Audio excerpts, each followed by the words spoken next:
Department of State Services.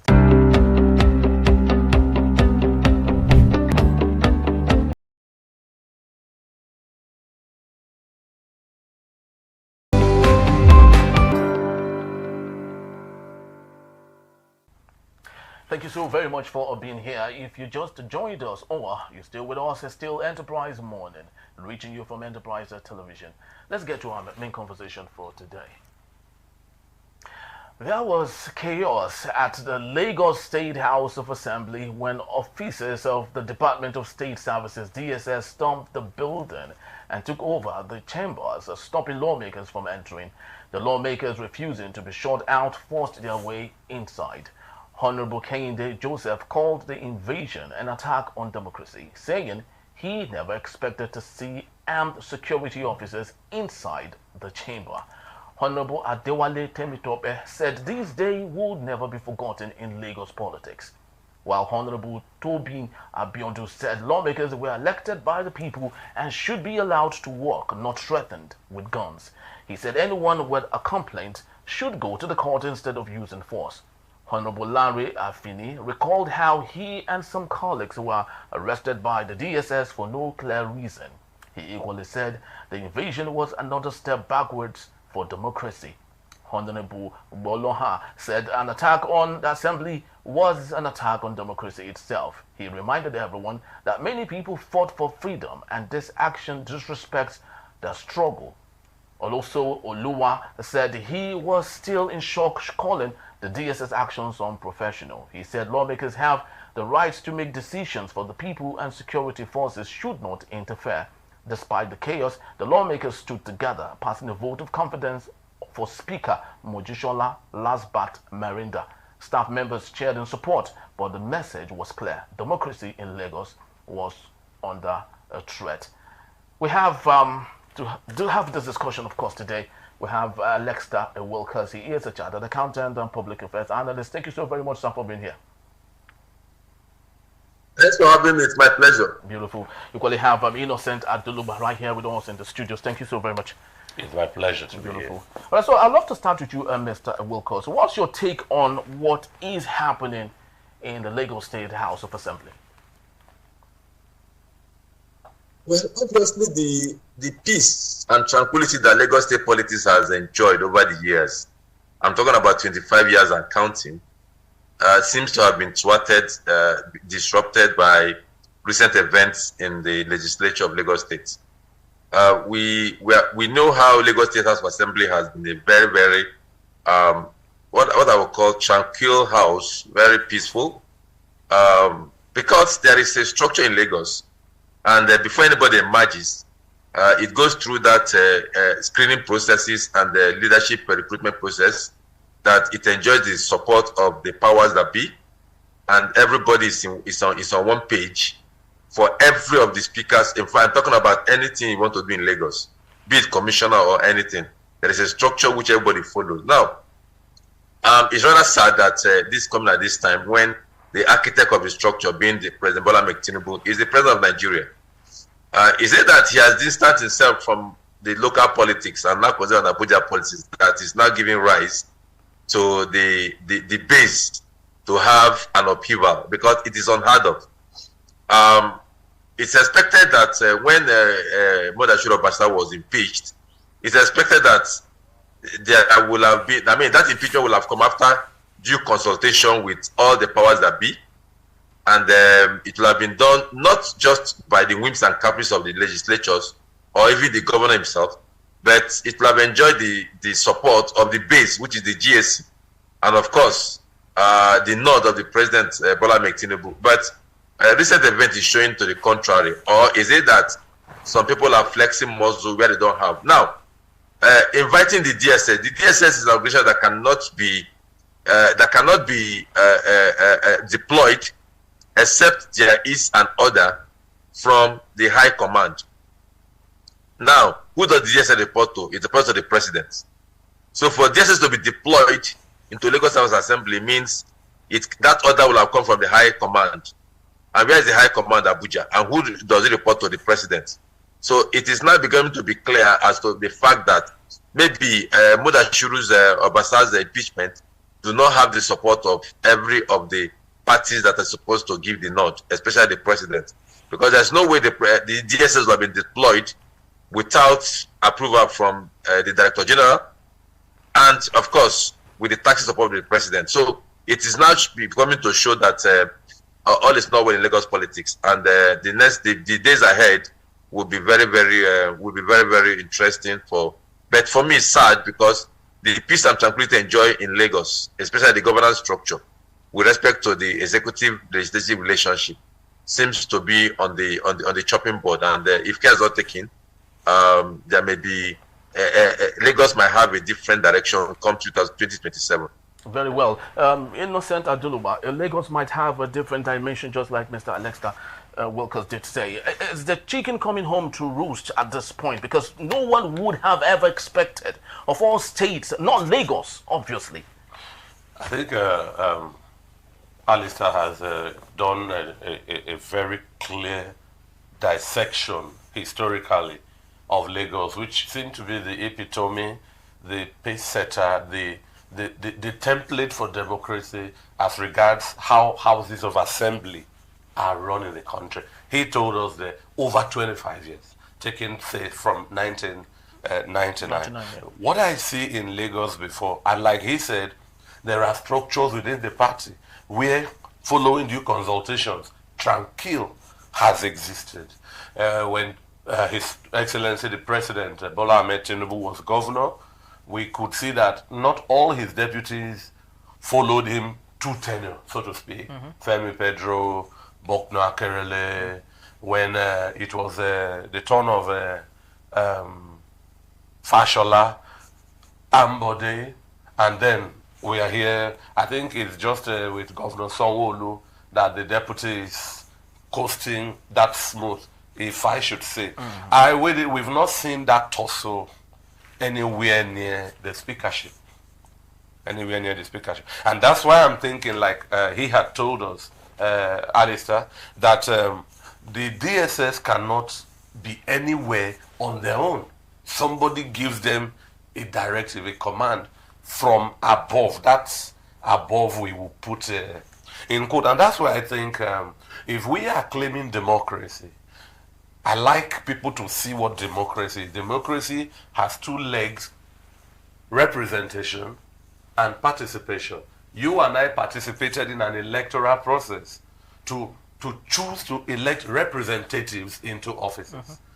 All these representatives at the state level includes our darling Obasa in the eye of the storm, where you can trace some of this crisis to.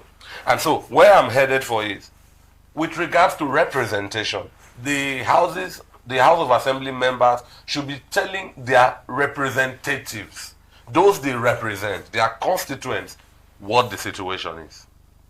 It's not something you keep mum. And at this stage too, Mr. Adeola Oluwatosin Ajayi, MON, who was appointed by President Tinubu on the 28th of August 2024 as the new Director General of the Department of State Services, DSS, should also be speaking. He should speak. This is his house attacking a democratic setting. Possibly, when he speaks, certain things will be clear. If you look at the tabloid, it's awash with different headlines, some toning down, some, and you know, when the gloves are off, the punches are painful. Some of them have the headline naked. If you look at Guardian this day, but if you look at Tribune and The Nation, which of course you can imagine their alignment. It's muffled, but of course the story is clear. The story still remains the same. Offices are sealed off. There are guns everywhere, and that tranquil, I'm using his word, is absent, has taken flight.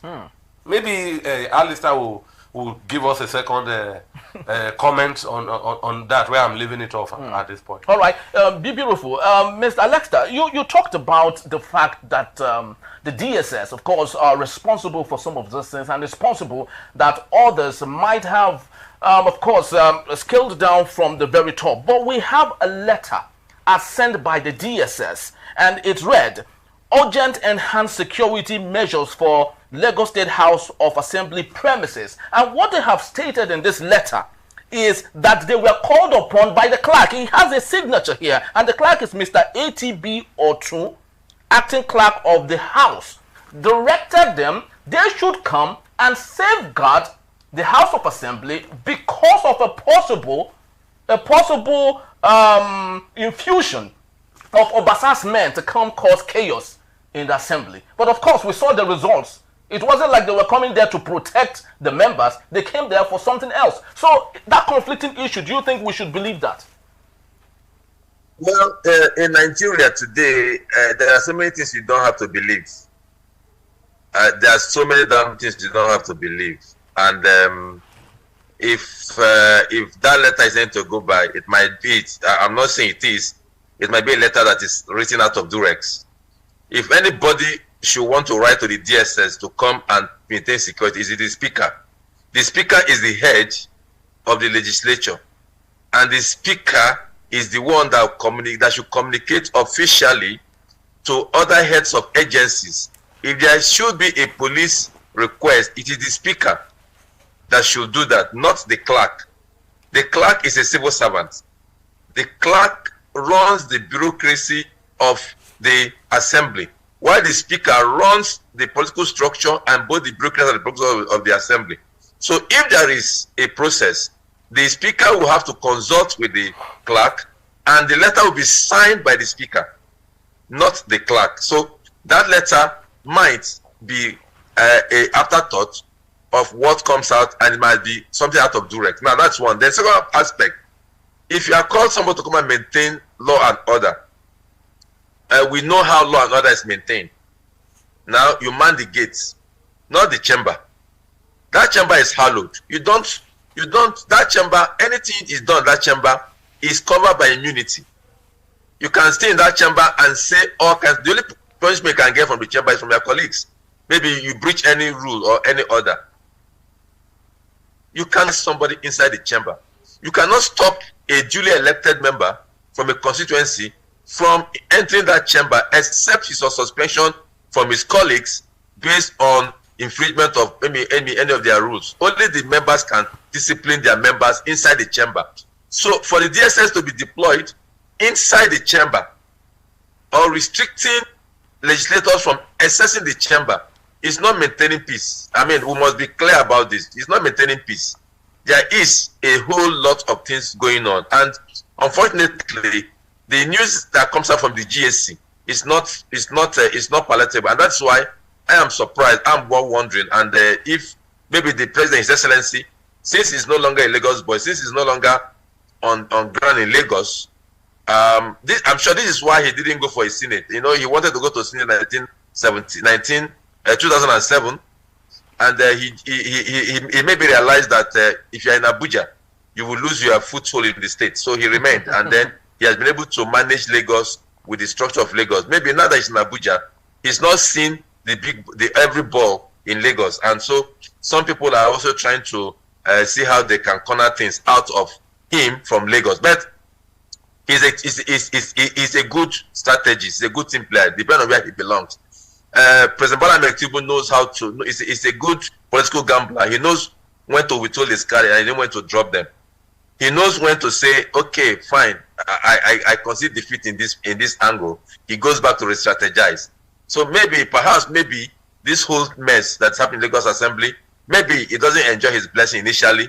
Maybe there is some things that were not properly, some T's and I's that were not properly crossed and dotted before this whole thing took place. He's a good strategist and he knows how to re-engineer processes. But as far as the DSS comes into that chamber, I think there is more to it than meets the eyes. It's not just the clerk sending to come and maintain security. Is that something more sinister is happening on the ground? And DSS, like I said, cannot deploy except into such a place, except the DG will have given that order, will have given that approval, and of course with a clearance from either the NSA or directly from the presidency, whichever.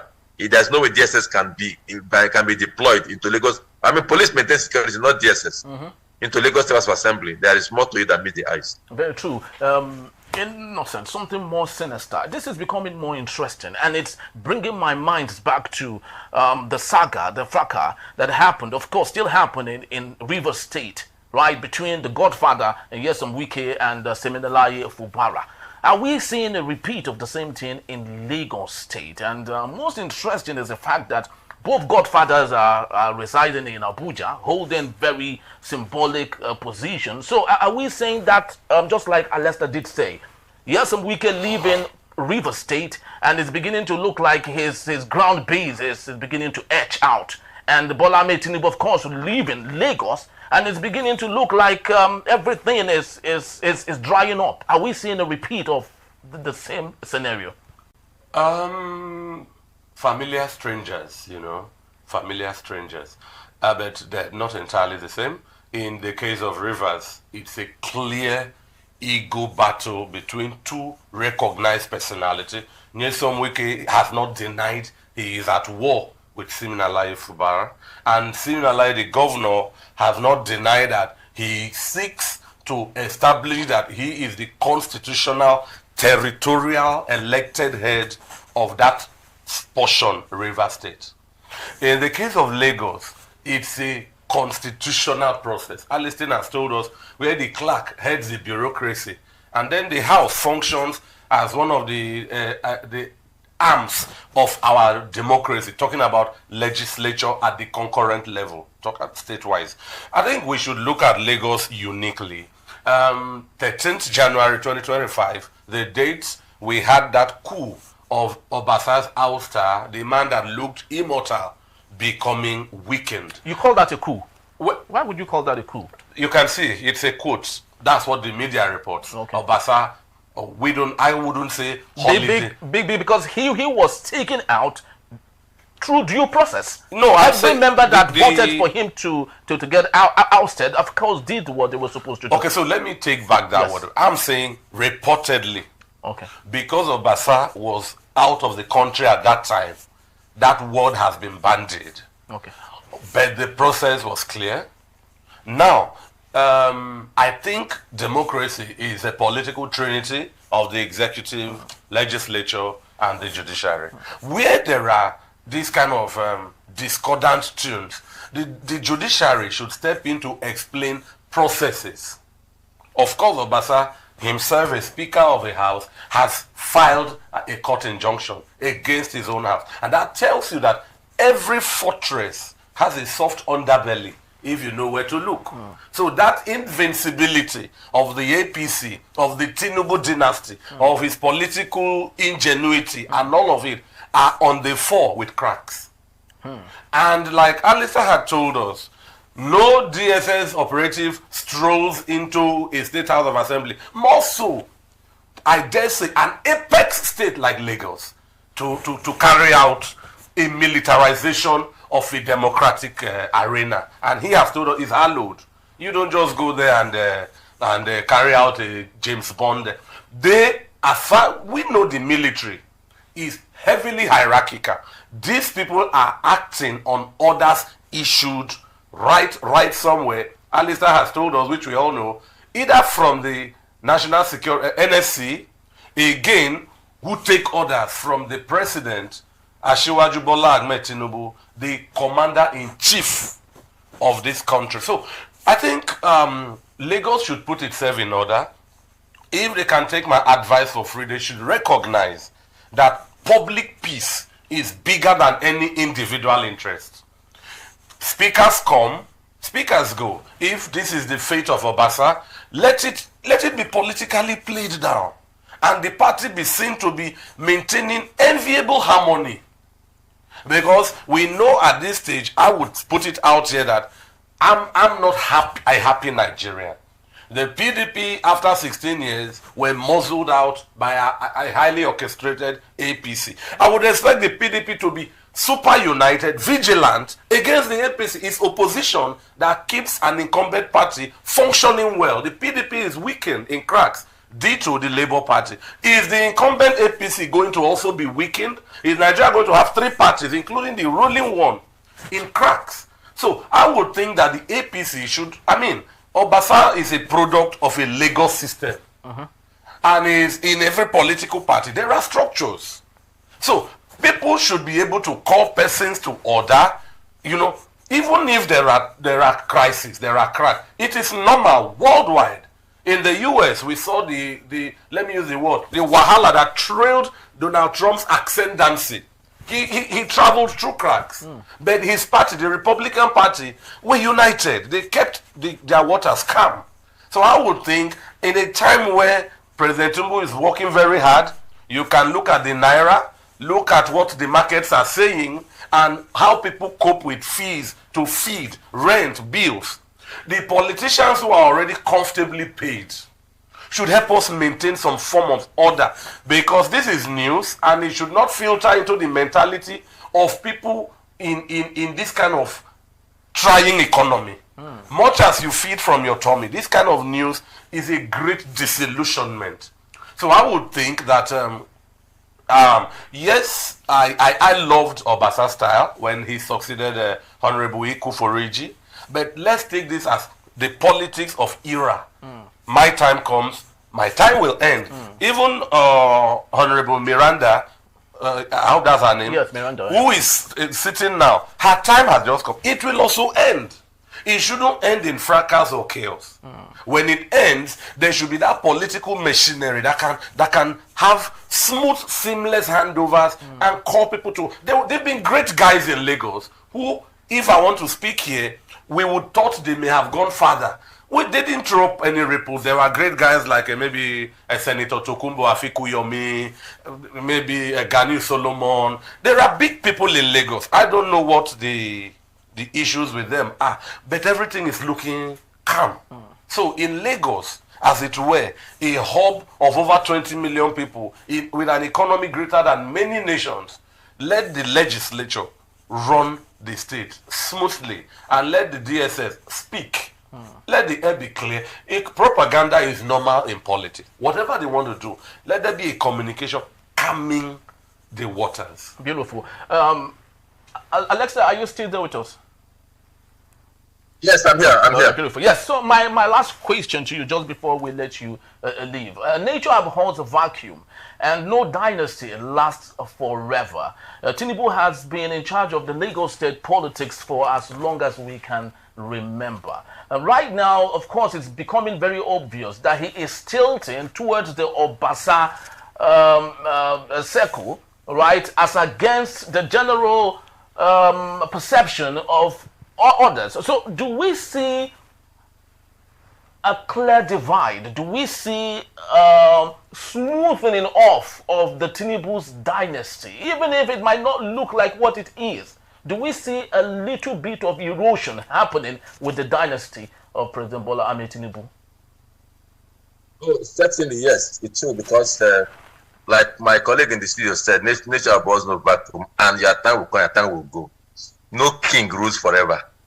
Let's thank God for the life and time of President Bola Ahmed Tinubu. He's my hero. He's a dogged fighter, somebody that God has so endowed and blessed with wisdom, sagacity, authority, and all whatnot. Against all odds, President Bola Ahmed Tinubu emerged as president of Nigeria. Against all odds, all the odds were against him. The entire gamut of Nigerian witches and wizards, political witches and wizards, both within and without, were all against him. Every iota of, in fact, the man standed no chance in any strands of permutation and combination, because of all the political witches and wizards and the political maneuvering, everything were against him, both religion and everything, to the point that Muslim ticket become an issue, so everything, to the point that of losing Lagos in the presidential election. So this is a man that God has so endowed and blessed, and he has run his time, and it's not finished. What I'm saying here is thanking God for his life and his time. Not that he has finished, but of course, like we've said, no king rules forever. The young ones are coming in. People have come, people have gone. The young ones are coming. A lot of people are coming into the fray. A lot of people are becoming, they are learning from the ropes. They have learned how the structures were being kept. They've learned some of the things. Although, yes, you cannot learn everything from your master. But a lot of people have learned a lot of things. And that is even why you see that even when some of those who didn't learn well, talking of Arik Beshola, talking of this man in Ekiti, they didn't learn well. and they decided to jump the gun. You see what their end is becoming. You know, my brother talked about Tokunbo Afikuyomi and other people that were also good guys, but maybe they were, tell me Pedro and co, maybe they were too fast, they didn't learn well, and look at their end. Now, I don't know about how much Obasa has learned or how much support Obasa has within the superstructure. I don't know how much support Obasa's structure has within the superstructure. If that would be able to upset the apple cart of Lagos, that is yet to be seen. But like my own advice, which my brother has given, which I'm also going to give free, is the fact that do not rock the boat. Do not bite the hand that fed you. A lot of members of the legislature today may not have been able to get back their seats if the election was conducted the same day with the presidential election. I don't know if you understand what I'm saying. Yeah. If the elections were conducted the same day with the presidential election, and Labour Party was able to field candidates in all of their constituencies, maybe most of them would not have been there. Very true. So they are there on providence. We know what happened. We know how tough it was in Lagos. Some of us who campaigned for this government, who picked this government, we know the kind of backlashes what we had. We know that sometimes we cannot even leave our houses. We cannot get our offices because of threat and fear that some of us had to endure. And those who are benefiting from it now see themselves as God or mini gods. Obasa has been there for 10 years and counting. So after 10 years as a speaker, so for goodness sake, what else do you think you want to achieve that you want to rock the boat? After 10 years as a speaker. In fact, the only person that has had this kind of madness is Trump. And maybe he succeeded with it. After 4 years, he was to come back. And then he's now unleashing the plans that he had for the world and America. So for Obasa, after 10 years as speaker, first among equals for 10 years, for goodness sake, Chief Obasa, what else do you need that you want to upset the apple cart? The life of this legislation is 2 years, remaining 2 years and about 2 years and about 3 months. The life of this current legislation. So Miranda, a nice lady, I knew him as I've met her on several occasions at the Oniru Palace because there's genius to the Oniru when I visited there. A nice woman. She has just 2 years and 3 months maximum, because I don't see her returning back. Even she get back her Papa One constituency. I don't see her returning back as speaker. So it's just a short period of time. So Obasa, go back and replan and re-strategize. Maybe you become a senator. Maybe you go to the House of Rep like other people have done. Or maybe you can even be a governor. So, but for you to want to rock the boat, destabilize APC, maybe with some party support from other members of the GSC, who might want to have I don't know if the president, where he stands, just like my colleague said, the president should speak up. I don't know where he stands. If he stands that, okay, we need stability in Lagos, what has happened, then he will call to Obasa to order, and of course, they cannot use the DSS to intimidate the recorded members. But if it's on the other side, and I guess the majority of the members, I think it is one by one they will beat them to line, and they will not get their ticket back in the next dispensation. So whichever. But the fact remains that the APC family that have enjoyed tranquility and stability, that has made Lagos, of all the southwest states, only Lagos has remained one party since 1999 of all the southwest states. So let that continue, because like I said, if care is not taken, 2027, Lagos might be head, because there are people in Lagos. I mean, the dynamics of the conglomerate of the voters in Lagos is so they can inflict heavy damage on you. Just like they tried to do in the last election. The configuration, if well presented and well oiled by a good candidate, they can inflict heavy damage on you. And sincerely, if APC loses Lagos for any reason, it might be just game over for the next of the democracy we have, because it may not just be a tea party. In fact, it cannot be a tea party. A 3 trillion budget is not what you joke with. Definitely. By anybody that could hold us, that could hold that treasury. You can hold that treasury of Lagos, like my brother said, and economy bigger than that of Ghana, that of many West African countries, that of so many countries, and somebody is able to manage to call it, brother, kiss it goodbye. It may not come back. Thanks for having me. Thank you so very much, Mr. Lexler Wilcox. There's no gainsaying, ladies and gentlemen, that the reason Lagos still remains the most peaceful state in Nigeria is because of the smooth transition of leadership from 1999 up until today.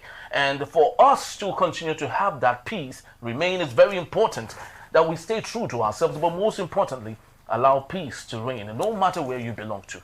That is the most important thing. Thank you so very much, Lester Wilcox, for being here. We truly do appreciate you once more. Mr. Innocent Adeluba. Awesome. Thank you so very much. All right, the people, that's just about the time we have for today. We'd love to say thank you to you for making this picture complete. Please do well to visit us. You can always find and reach us at enterprisetvnews.com. You may equally like, comment, and follow us on all our social media platforms at Enterprise TV7. I am Henry Igwebike. Thank you for watching, and I'll see you tomorrow, bright and early. Bye-bye.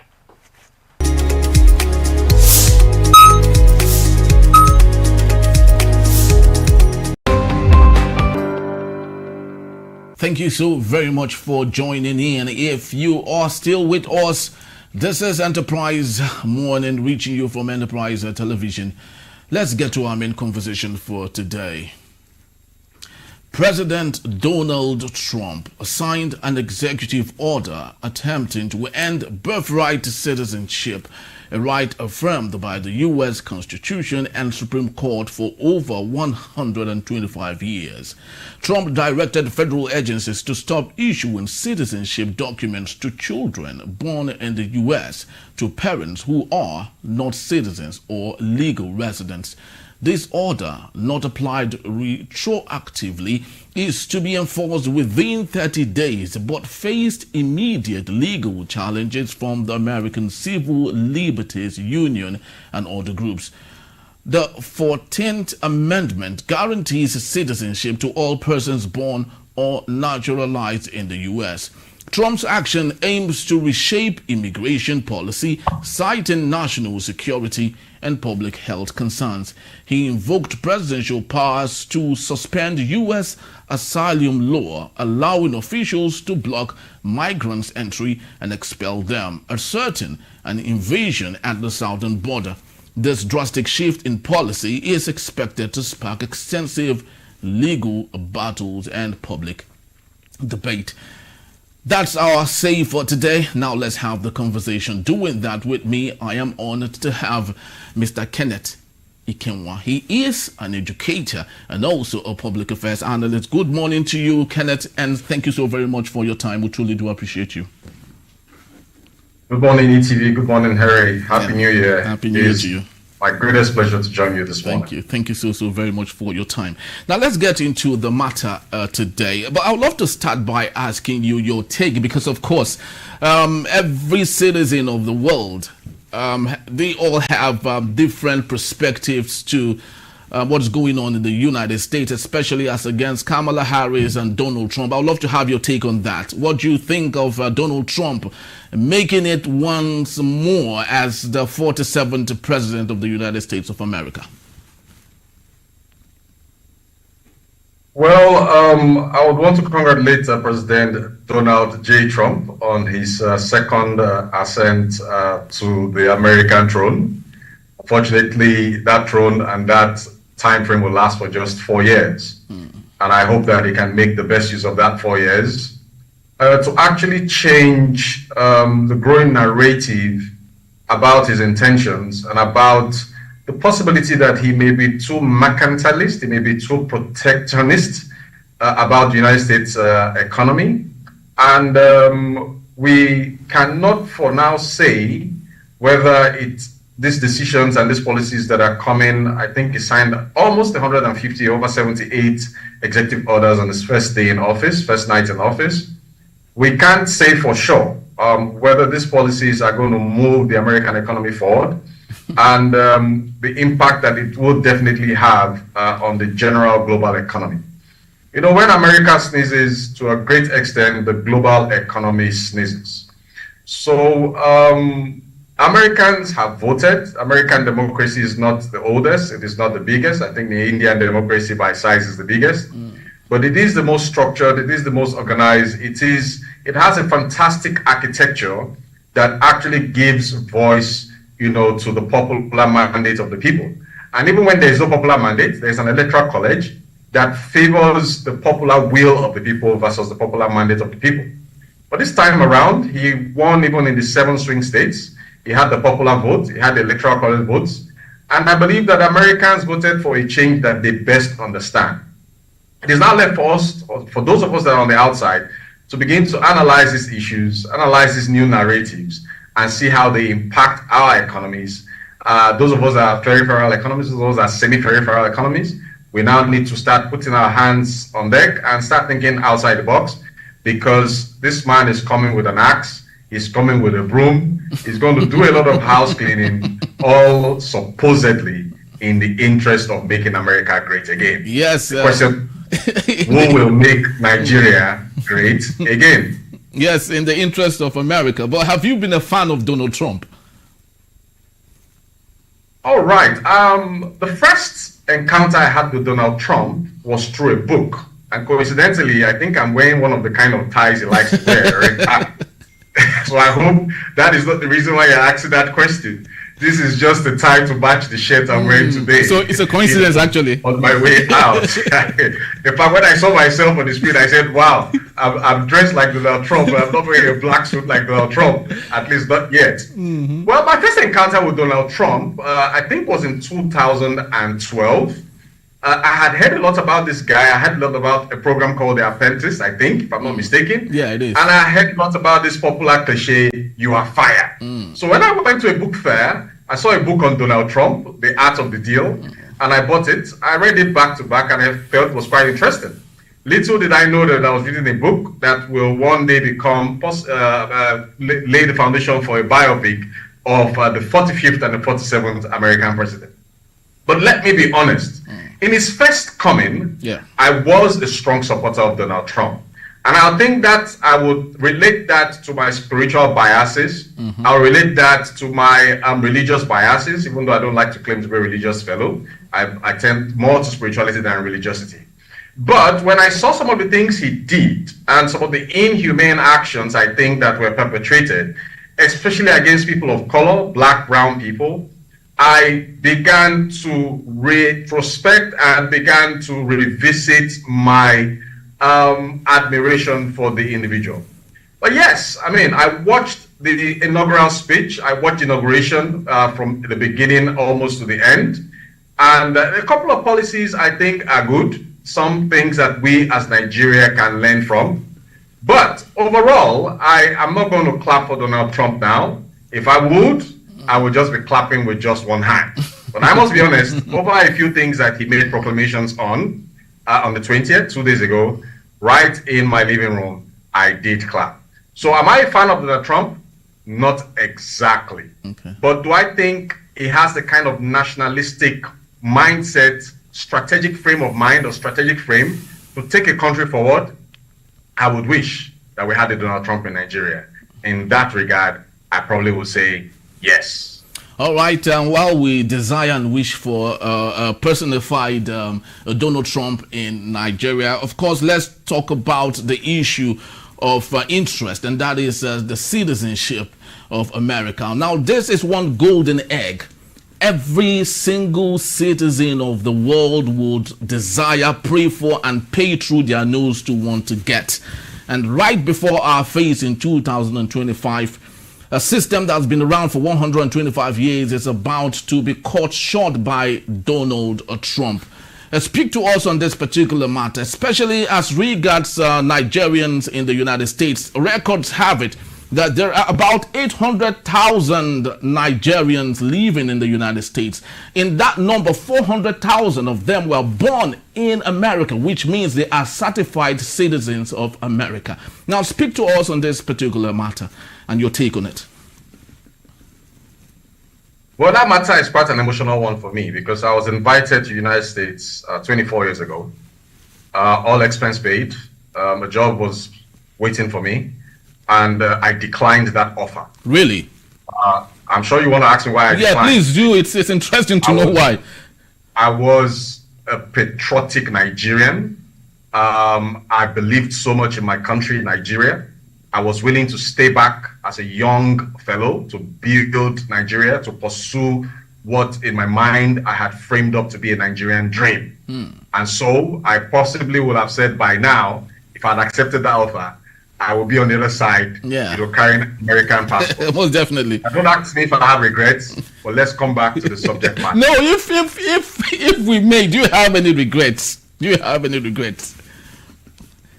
Well, Sarah, whatever will be. I mean, I am almost 50 now, and I am still very positive about Nigeria.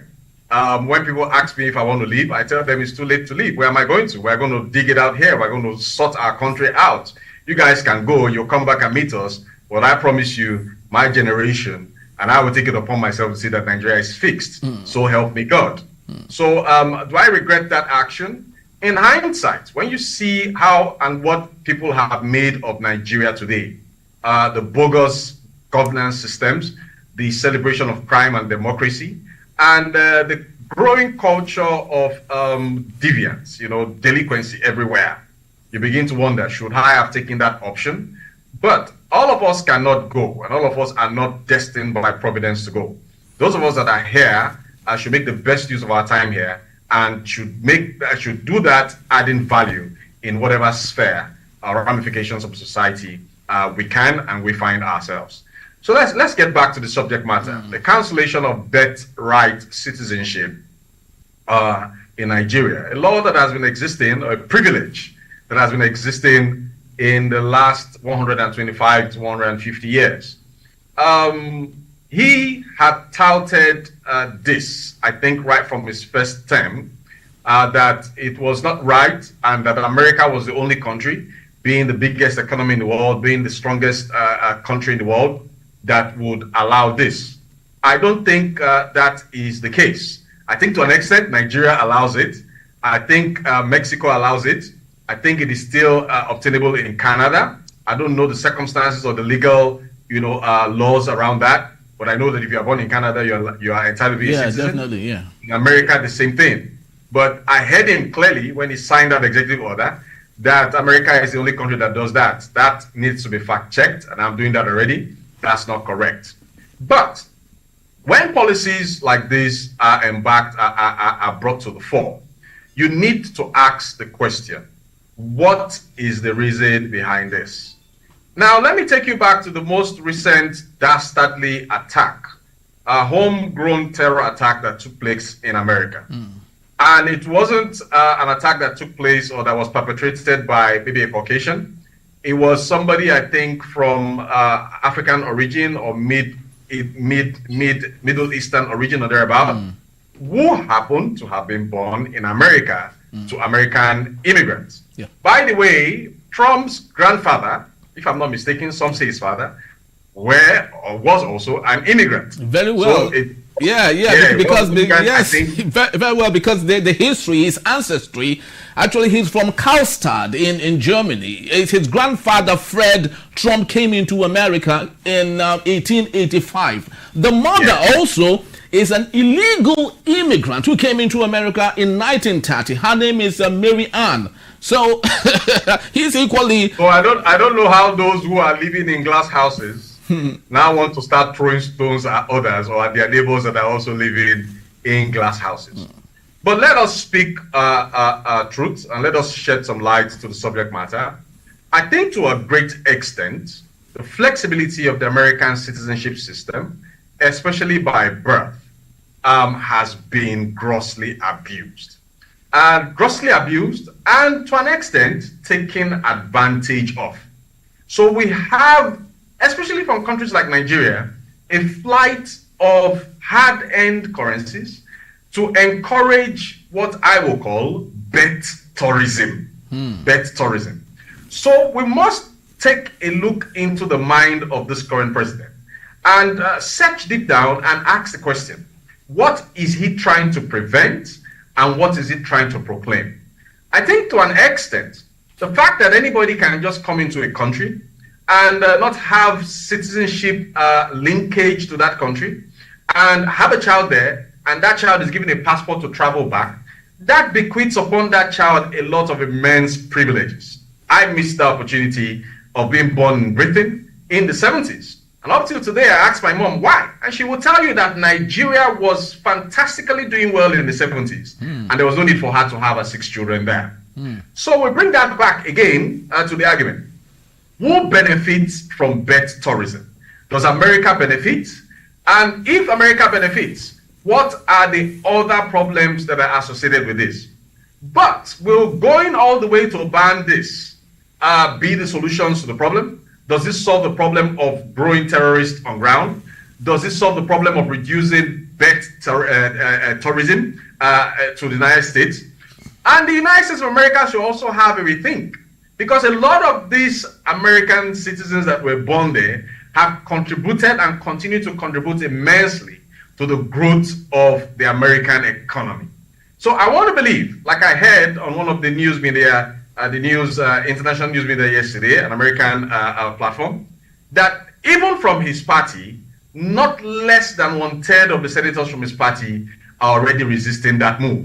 Because many of them, most of them, some of them, including the President Secretary of State, enjoyed that privilege by being born in America to Cuban immigrants that came into America by foot. So how do you take a look at that from that perspective and now say those that are in America for the same purpose should not enjoy the same privilege? I'm sure this is going to bring battles with a lot of dagger heads drawn at each other. And like one of the commentators said yesterday, this issue would definitely end up at the Supreme Court. But let's not forget, about 2/10 of the members of Supreme Court were appointed by Republican presidents, and I think 2 of them were appointed by Trump. Most likely, they may swing in the direction of Trump's initiative and of Trump's policies. Yes, let's see how this works out. Yes, very well said. You know, one thing that's very interesting about the United States of America is that the system is actually curated in a way to conform or morph whoever is in charge, you know, to work in accordance to the system. The personality cannot be bigger, have never been bigger than the system. But let's domesticate this particular matter as much as we look at what happens in bigger developed nations around the world. Let's take a look at Nigeria, a situation where we have this penchant of people telling other people, especially Nigerians, to go back to their states because they are not needed here, or maybe because a little bit of similar issue like the United States. Speak to us on this particular matter. Are we not even doing worse than what the United States is doing, especially with what Donald Trump has just done? Well, I'm an individual that lives my life based on scripture, and the scripture says, if the foundation be broken, what can the righteous do? And so we invert that question and ask, if the foundations in Nigeria were not right, what can the current generation of, in fact, current generations of Nigerians actually do about it? First of all, let's go back to the beginning. How did we become a nation of nations? How did we become a nation of nations? Put together, about 350 of us of different ethnic groups, cleavages, tongues, and origins were forced together, you know, to become the giant of Africa. And indeed, we're leading in different ways and different strides, and with different strides and in different areas of human endeavor. Even abroad, Nigerians are well celebrated. Nigerians are well thought of in some areas and in some countries abroad. So, I think that the kind of political structure and the kind of political culture and the kind of political incentives that the colonial or the colonialists, I do not, you know, subscribe to calling them colonial masters, the colonialists left behind for Nigeria, to a great extent is responsible for the depths of ethnic chauvinism that we are beginning to find in Nigeria. Now, this is not something that started today. As a young, small boy, growing up with my father, who rose to be an assistant inspector general of police in the Nigerian police force, I retired in 1995. We could see how people from other parts of the country. My father was from Bendel and later Delta. My mother is Yoruba. We could see, even within that structure, even within the paramilitary structure, even when it came to giving admission for national common entrance, when it came to giving admission to federal unity schools, federal government colleges, we could see the discrimination. We could see, the ethnic chauvinism, the discrimination that came with all of that. Now, could things be otherwise? And are we beginning to see a new crop of politicians that will redefine this existing narrative? I think to an extent, yes. Recently, I think in Enugu, one of the southeastern states, I won't mention it so I don't fall a victim of making a mistake. An individual that finished his youth service, who hailed from Edo State, was appointed as the head of service in that state, in a southeastern state. That's Abia State, actually. Okay, thank you very much. State. And Alex Oti actually made that possible. One would not have thought in my father's time in the Nigerian police, in the civil service, one would not have thought that possible some 25, 35 years ago. We should give some kudos at least to this present president. When he was here in Lagos, he appointed a good number of people from the southeast into his cabinet, and some of them are still working with him today. Ben Akabeze seems to be one of them. So we can actually revisit the Constitution to ask the question, are we actually practicing federalism? Are we actually a republic? And what does it take to be a citizen of Nigeria? Why is there this dichotomy of you are a citizen of Nigeria and you are an indigen of a particular country? We had in America, just before I let you back on, we have in America a president who became president and whose two sons became governors in two different states, the Bush family. And one of whom, the senior of whom of those two sons, who also became president, some 8 years after his father was defeated in the 1992 elections. Will that happen in Nigeria? Will Kenneth Ikenwa be allowed to contest and voted for in Lagos State? Contest and voted for in Lagos State for the position of governor, even though my mother is Lagosian? Even when I go back to Delta, I am fondly remembered as the Yoruba woman's son. So we have this big problem in our country. And I hope this present leadership can do something about that. In that direction, I think some people are beginning to fault this present leadership. But we should give it some time, and we should use platforms like this to send the message across that we are stronger when we are together, and we are better if we see ourselves as one and see ourselves committed to the Nigerian flag and not to our ethnic biases or to our ethnic chauvinistic tendencies. Very, very well said. I truly connect and I feel your drift because I'm a victim of the same situation. Growing up in the 80s, in Jos particularly, my first name was actually Chijoke. But because of the ethnic profiling at the time, we couldn't, gain the same, secondary school, all the school that afford and all because of the name Chijoke. I had to change my name to Henry, of course, which was my English name, which of course I still bear up until today. So the ethnic profiling thing has been there, just like you said, for a very long time. But going forward, how do you think we can help solve the situation? And is it ever possible for us to grow past this issue that we have today? We can solve this problem. It is not a mountain that is insurmountable. One of the initiatives that was birthed to ameliorate this condition in the 70s by the Gowon regime and government was the National Youth Service Corps. The idea behind the National Youth Service Corps was to promote integration, especially after the Civil War, so that people and persons from a particular region or state in the country, I think they had just 12 states then, were made to go and serve in areas where they had never heard about. And to a great extent, it worked. So you had people from up country in the north coming to serve in Lagos, coming to serve across Bendel, the Midwest, and all of that. And this gave birth to a lot of intertribal marriages, one of which I am a product of. So an individual like me cannot stand and look at the Yoruba people and speak down on them. Because I'm a product of both the Yoruba race and the Anyoma Eze Chima race in Delta. state, which probably was part of Bendel State.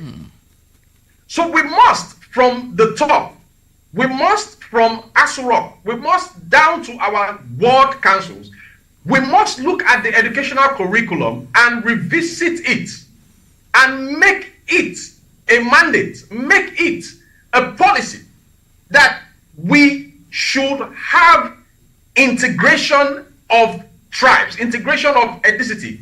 We should zero down on ethnicity. We should zero down on everything that would make us look divided as a people, and vote for us. See Kenneth as a Nigerian first. See Henry as a Nigerian first before you see Henry as a Southeasterner, or before you see Kenneth as a South-South individual, or see Kenneth as someone whose mother is from the Southwest.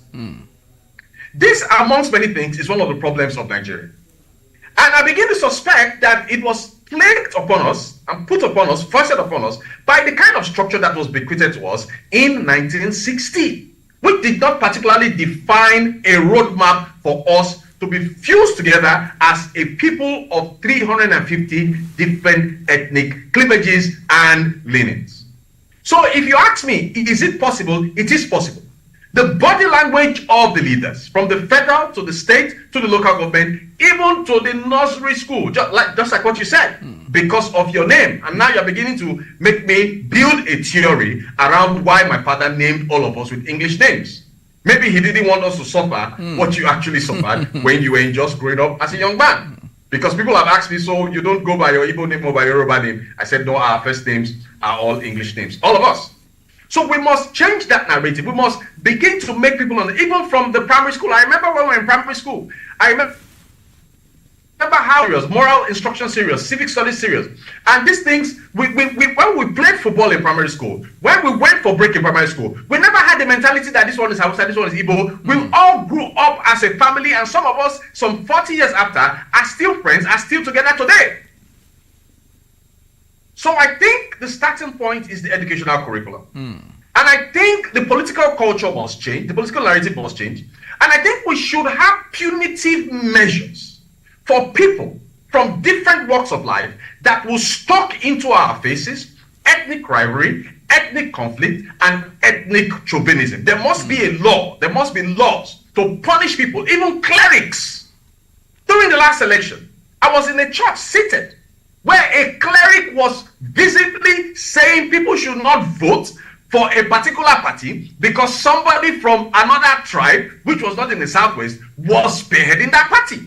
How? And what is the business of a cleric, of a pastor, asking people, telling people who to vote for on the basis of tribe? Did Yeshua HaMashiach, Jesus Christ, did he die for any race? Did he die for any tribe? No. So we even at that point, these things must change. There must be punitive measures. When people start getting punished for stoking some form of ethnic rivalry, ethnic conflict, for being catalyst for violence, ethnic-related violence, then we will start seeing ourselves as one and integrating ourselves in the direction that brings us to the best of potential that Nigeria is yet to realize. Very, very well said. You know, we can overstate some of these things because they are so correct and factual. But back to the United States of America, and Stephen Grover Cleveland was the 22nd and the 24th president of the United States in 1885 when Fred Trump came into America. And if Grover was having the mentality of Donald Trump and had counseled the birthright, I don't think his father, Fred Jr., would have been a citizen of America. And definitely Donald Trump equally would not have been an American also. So just like you did say, he who lives in a glass house should not, throw stones, most definitely. Thank you so very much, Mr. Kenneth Ikenwa, for being part of our show today. We truly, and I did enjoy our discussion today. Thank you as always. Always my pleasure. Yes. I'll be with you next week. Thank you Thanks so for very having much. me All right, people, that's just about the time we have today. I'd love to say thank you to you, but please do well to visit us. You can always find and reach us at enterprisetvnews.com. You may equally like, comment, and follow us on all our social media platforms at Enterprise TV 7. I am Henry Igwebike. Thank you for watching, and I'll see you tomorrow. Bye-bye.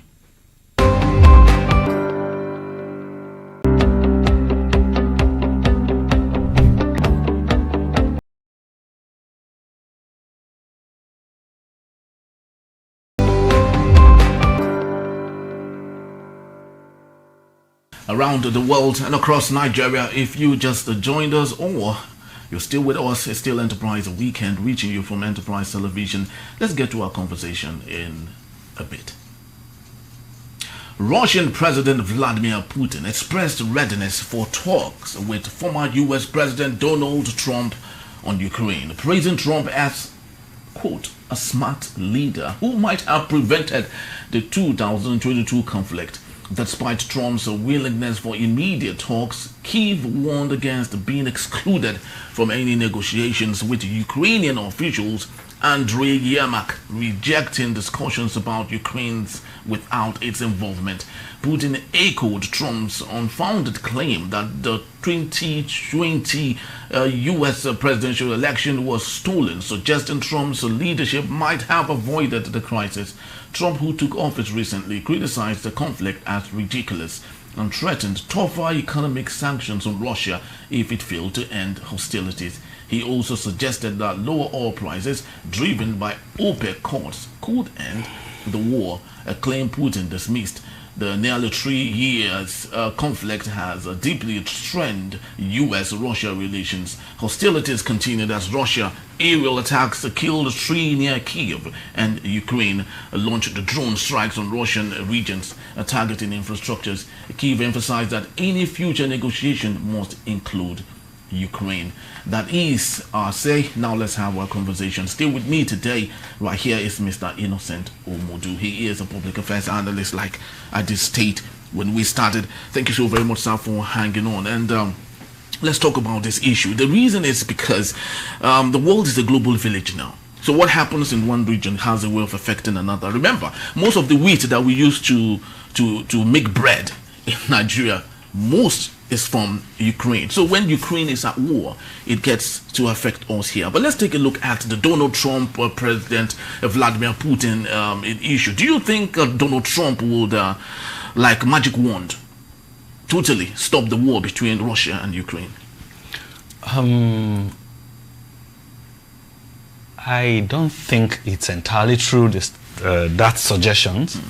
I don't think he would have automatically stopped the war, but probably maybe he would have delayed it, or maybe he would have settled the crisis on time, or cede territories. Do you think that could be possible? Because the fear of Ukraine is that any negotiation with Russia means that they have to let go a particular place, and they don't want it. Okay, negotiation with Russia does not mean automatically you have to cede territory. When there is a negotiation, where you are calling people to come to a negotiation table, you just have to be open-minded. Even though I know what you want, because it's negotiations, I have the right to reject your proposal or accept it if it suits me. So it's not. I don't think it's correct to say they will just, because they are afraid, because it will result into ceding their territory. Even though there was the issue of Crimea, yes, that has happened before the main crisis. That was their fear. But let's leave that. Would Donald Trump have been able to stop the war? I don't think he would have been able to stop it, but probably he would have been able to manage the escalation of the crisis. Maybe he would have been able to de-escalate the crisis. And this is my reason. Okay. You see, in every foreign policy, diplomatic relationship, there are people that, apart from the country, the nation, the president, the head, the leadership of that country matters a lot. How a leadership of a country is, how the person, the president, carries himself. Ideologies shared will result into go far in how he achieves his diplomatic relationship and negotiations. I hope you're not insinuating that Joe Biden didn't do a good enough job. I'm not insinuating, but they have different ideologies. Okay. The Republicans and the Democrats, they have different ideologies when it comes to foreign policies and politics. The Republicans are militaristic. If you know the history of the Republicans, they believe that most of their foreign policies is militaristic in nature. Invasions and forceful interventions and the likes. Strangely, Trump deviated from that. And why did he deviate from that? I will come to that. But the Democrats, on their own, their foreign policy, foreign ideology is not militaristic. Their foreign ideology is basically creating more alliance, strengthening alliances. That is what we call internationalism. See, the concept of internationalism is to make your presence felt, your leadership respected. Let there be a trust in foreign nations of your leadership. By the time they have trust on you, you are likely to succeed with your policies. You are likely to succeed in trade alliances. You are likely to succeed in political alliances. So the internationalism ideology of the Democrats was at a point at a conflict during Trump's era, the Trump first administration. See, like I said, strangely, Trump deviated from that, and it's no surprise. Trump has come to the White House with a business mindset. Everything he did in his first term, and what he's proposing to do, are driven by the business mind, the mind of a businessman, which he is. Which might not be incompatible with what we know the United States to be. Yes. But again, that is his ideology. He's a president. He leads now. You had your time. You know how to... See, there are many ways to get to your goals. So now, Trump, remember when Trump came, what did he say? What was his slogan first time? American for America. First, yes. American first. Yes. Now he has come with America. In that same front, he say America for American. Okay. Remember when he severed that trade deals with China? China. Okay. Well, the negotiations that Obama had with Iran. Yeah. You remember when he reversed the agreement, the nuclear deal, and started rolling sanctions on them. So why Democrats have a subtle way of going about their issues? The Republicans have a different ideology. But here is Trump that is in between the two divides. Trump believes that, one, as a businessman that he is, that is my opinion. He believes America is spending so much protecting other people. So, and because they are doing that, inflation is going, cost of living is becoming high in America. The American citizens and their tax and the tax paid by American citizens are being used to fund the lifestyles of other countries. One, why another president or the Democrats see that as an area of internationalizing their ideology? Which for them is to the United States of America. Which do you think is better for them? Is it the nationalistic mindset of America for America, or America that dominates the world, which of course is the reason why for close to more than 80 years now, 100 years now, they have been in charge of the world? Okay, look at it. The truth is that every country in the world, including Nigeria, want to dominate the world. Including Nigeria, they want to be global leaders, either in economics, either in politics, either in technologies, or anywhere they want to be a world leader. And you cannot become a world leader without having influence over others. So America, being a world power and a world leader for a long time, they need sustainability of that power, which is gradually wearing off. The influence, the alliance that Russia, China, Iran, North Korea are having is a threat to Americans' influence. And that is why this has to be done with tact. And you think Donald Trump is doing that? I think Donald Trump is not doing that, but it's too. We don't just have to crucify it. Okay. If he decides to do it business-like and still maintain their world power status, fine. But the truth is that it's okay. If you are coming to a table for negotiation with me, if American is partnering or having any diplomatic relationship, what are you bringing to the table? That's a business mindset. Now, as I am doing that, what are you bringing to the table? I am the one asking you. Okay. So my hand is up. And when you bring to the table, I will still be the one to decide how we treat what you brought to the table. But in this now he's asking that every country, China, Korea and other, they should come and produce in America. That's to the good of America. He's asking Saudi Arabia to come and produce, invest in America. So if I am giving you military protection, and you are taking your resources to go and invest in Iran, to go and invest in other parts of the world, what is the benefit of me giving you military aid and protection in a hostile region like Middle East, where you have, because America is backing you, every other people are scared of you. So I should have something in return. That is a business aspect he has brought it. And I don't have any problem with that. But is it sustainable? Exactly.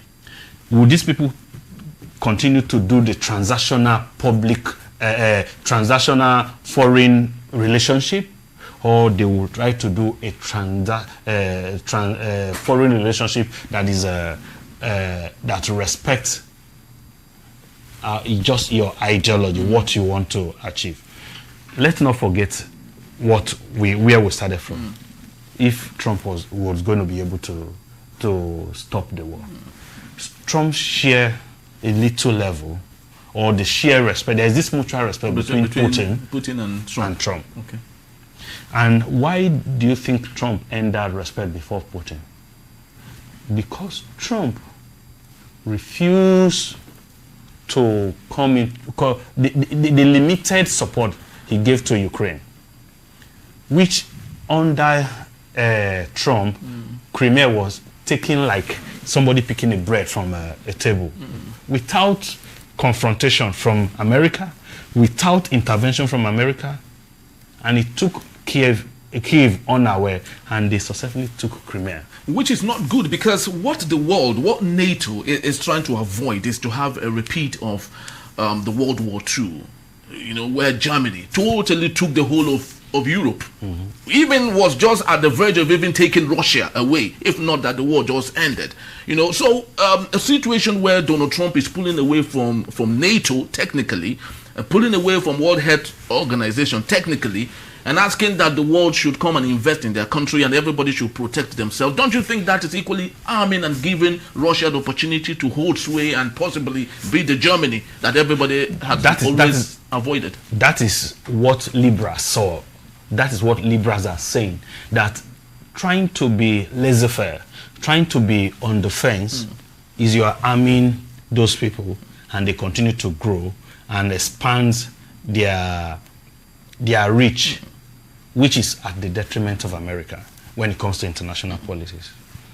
But again, that as a president, he has outlined his policies. Okay. There are a section of America that believe, as far as America's life, everybody is good. Some of them don't care what happens in the international space.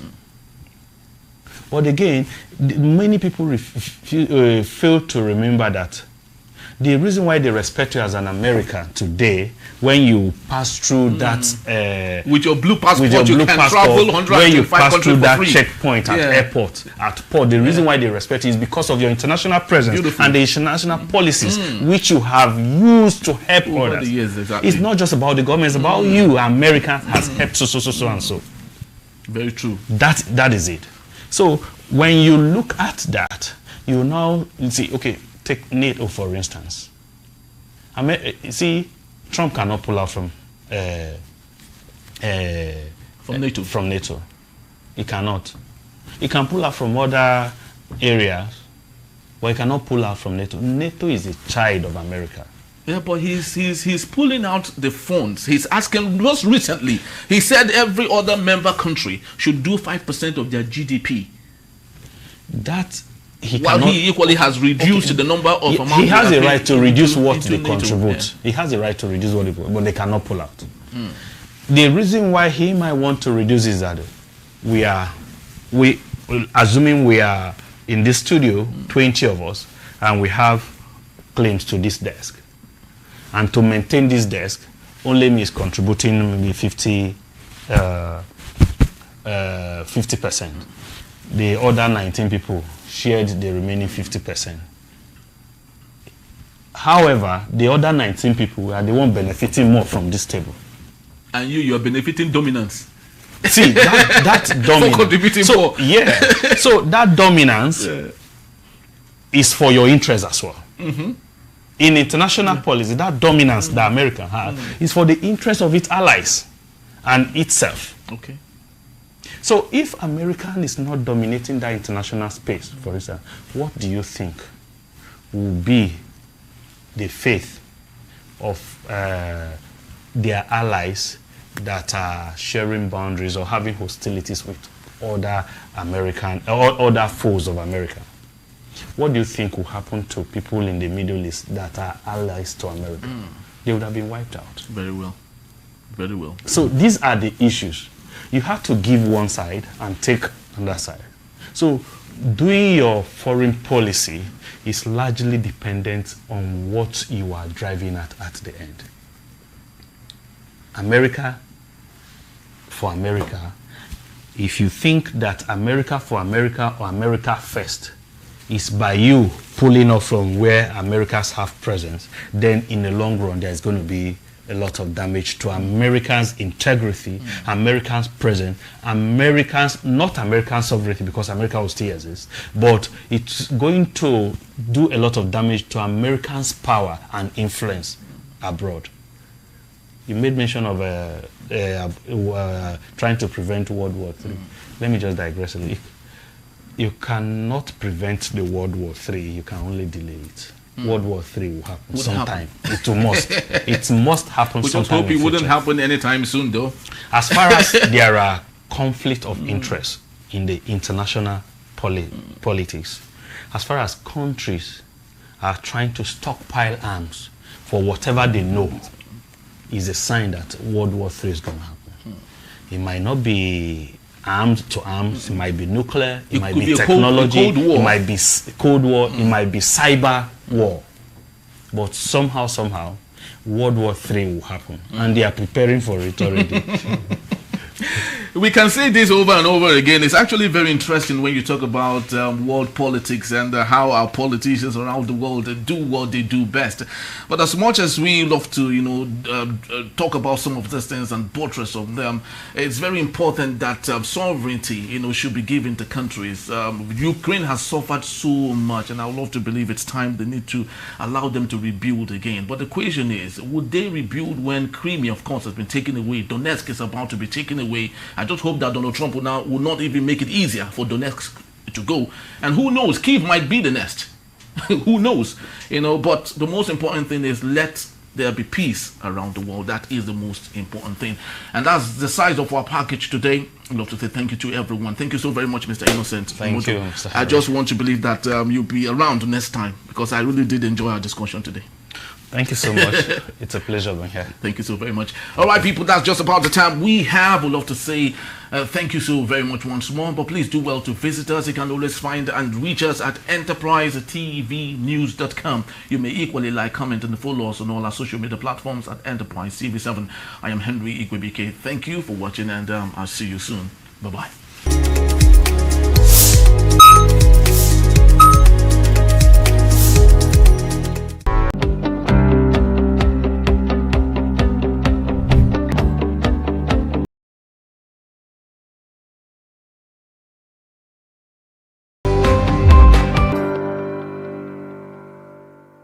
All right, if you just joined us or you're still with us, it's still Enterprise Morning, reaching you from Enterprise Television. Let's get to our conversation for today. President Bola Tinubu has directed the reintroduction of history as into Nigeria's basic education curriculum, making a significant policy shift. The subject was removed in 2009 during President Umar Musa Yar'Adua's administration due to students' disinterest, limited job prospects of history graduates, and a lack of qualified teachers. However, its absence has criticized for contributing to moral decline, weakened civic values, and disconnect from Nigeria's past. And efforts to reinstate the subject remain under former Education Minister Adamu, who described this removal as a monumental mistake. Very true. And Adamu emphasized that understanding history is vital for fostering national cohesion and preserving Nigeria's cultural and civic values. To ensure effective teaching, the Universal Basic Education Commission, UBEC, and the Nigerian Educational Research and Development Council initiated a comprehensive teacher training program. And a total of 3,700 teachers from all 36 states and the Federal Capital Territory were selected for training to enhance their capacity to deliver and to update the curriculum. The training focused on equipping educators with the skills to make history engaging and relevant for students. This initiative reflects the government's commitment to addressing the educational and social gaps caused by history's previous exclusion and to strengthening national identity and values. Let's get to our conversation, and doing that, we have joining us via Zoom Mr. Opeoluwa Taiwo. He is a public affairs analyst. Good morning to you, Mr. Taiwo, and welcome. Happy New Year. Yeah, good morning, and Happy New Year to everyone. Happy New Year. Thank you for having me. Yeah, Thank you so very much. All right, so let's have our conversation now. You know, history is very vital to any nation.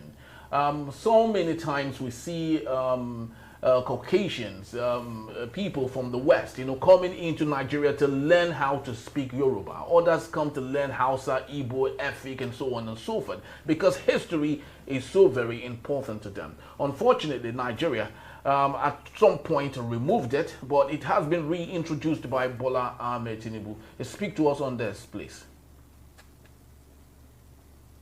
All right, thank you for having me. History in the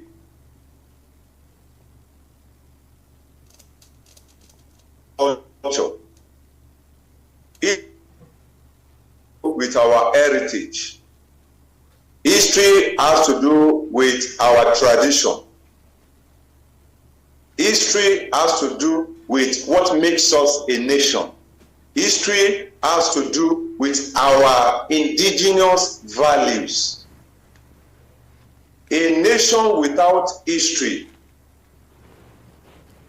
in jeopardy. A nation without history is going towards 21st century calamity. A nation without history is going nowhere.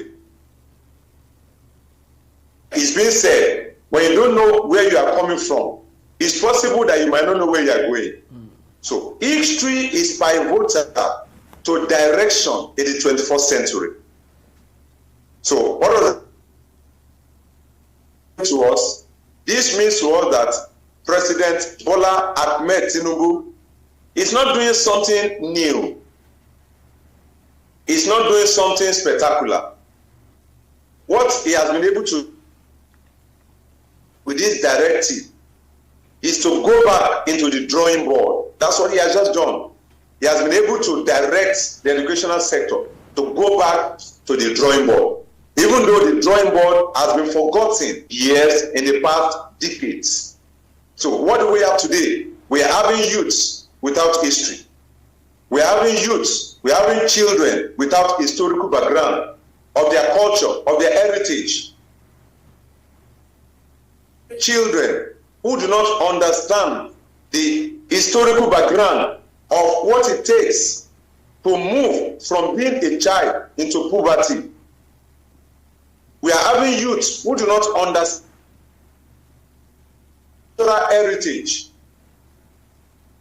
What it takes for a young woman to marry a young man. What it takes for a young man to wake up in the morning and prostrate to the elders. History is very pivotal for us to understand what happened in 1914, talking about the amalgamation of the Southern and Northern Protectorate. History will remind us of what happened in 1989. History will remind us of what transpired in 1945 nation. History of what happened in 1948, talking about United Nations. Remind us what transpired in 1966 to 1970. History will remind us that at a particular time we are having our vehicle from the right arm, but somebody put it back. History will tell us how we got to where we are as of today. History will also tell us why are some people called Yoruba. What is the origin of Yoruba land? What is the origin of the Northern land? Origin of an average Igbo man? History will tell us where we are coming from.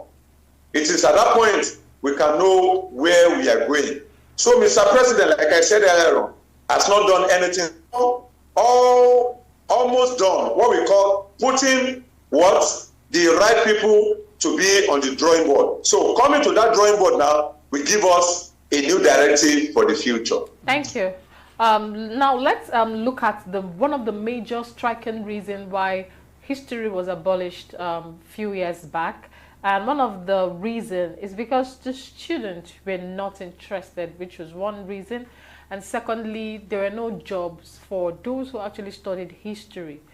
Now, if they are bringing in or bringing back the history curriculum to the students, can we say they have actually orientated the students on how important it is for them to get to learn history and have an open mind to learning history? All right, when we talk about history, the various stakeholders in the educational sector, because of influx of 21st century development, because of influx of Western civilization, most of the sectors within the educational sector, most of the players downplay the role of history. So it was not attractive to the student. It's not the fault of the student. It's not the fault of our children. The stakeholders within the sector did not put the sector or the history as a subject in the right place. What do I mean? When you are in China, when you are in America, we understand that their history is being passed to their students, to their children, through cartoons, through animation, through visual training. So in China, can tell you the background. Why? He or she has seen it in cartoon. Make it attractive. The students will embrace it. If we make it to be well understood, for instance, an average student in Nigeria is always having challenge with other maths. But immediately they leave Nigeria, when they get to Zambia, when they get to America, when they get to Japan, what happens? They become the best in mathematics. So you can see that something is wrong somewhere. Not the problem. History as a subject is not the problem. The problem is the vehicle at which we are teaching history was the problem. So if Mr. President is asking the teachers history, Mr. President must also remind them that they must not teach history the way they taught it in 1945.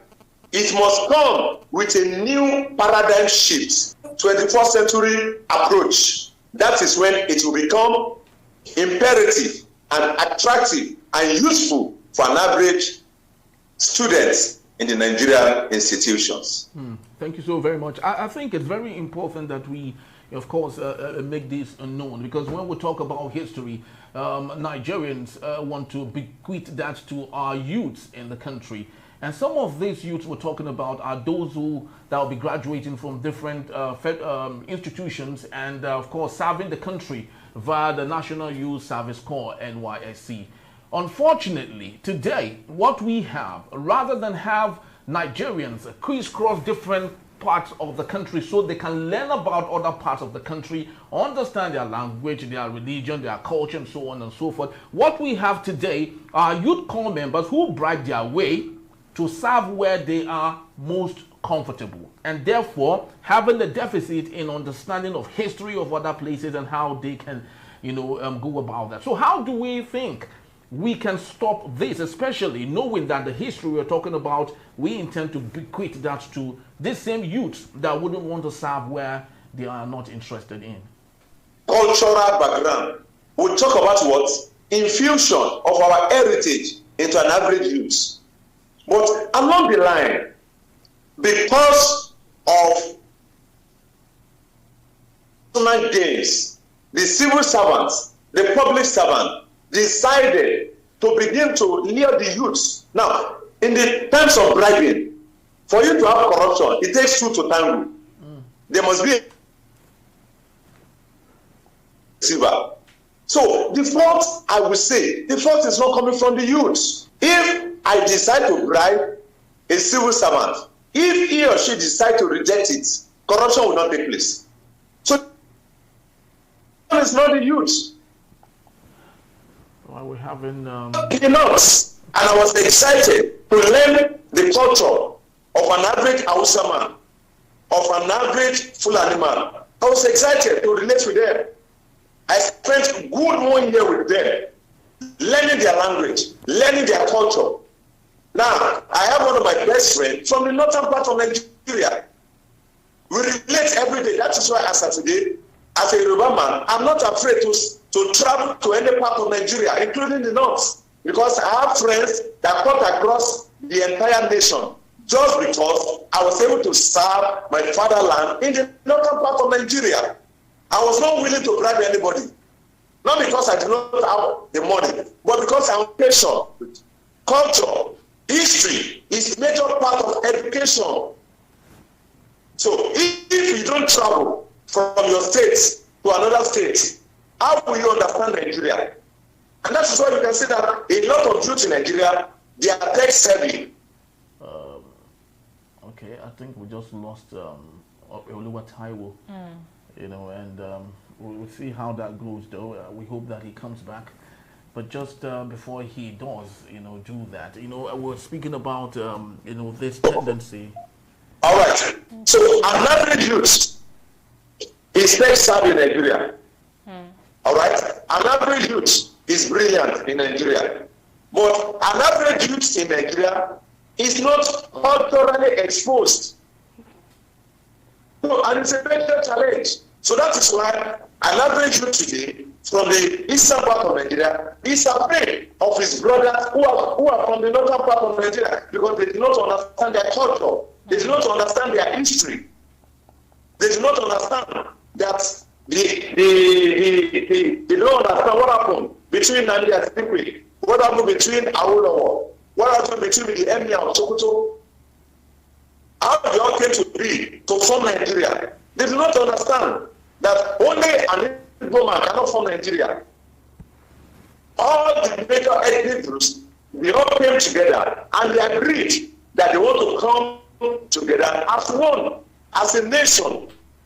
So, not an Igbo man from Nigeria, not a Yoruba man from Nigeria, but all the major ethnic groups came together to form Nigeria. So, if as a youth you don't understand that cultural background of Nigeria, you cannot appreciate the meaning of Nigeria as a country. Well. That is the challenge we have. Thank you so much. I want to say kudos to Mr. President for taking that giant stride and putting the student back to the historical background of Nigeria. So thank you to Mr. President. Thank you, Taiwo. I want to ask you this last question before we call it a wrap.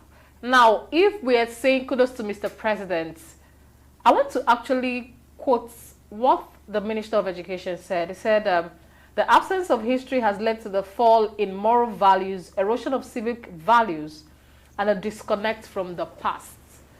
Looking at our leaders and those who are leading us in this country, can we say they do not lack the erosion of civic values and the fall in moral values?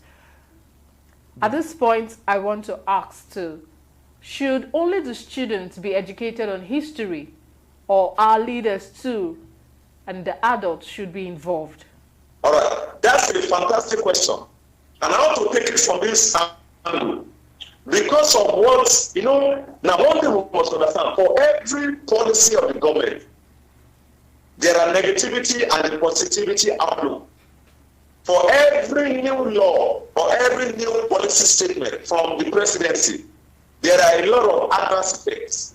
So, based on this particular new policy of Mr. President to the educational sector, an average minister in Nigeria must understand that if you don't understand the history of your state, you cannot become the president anymore.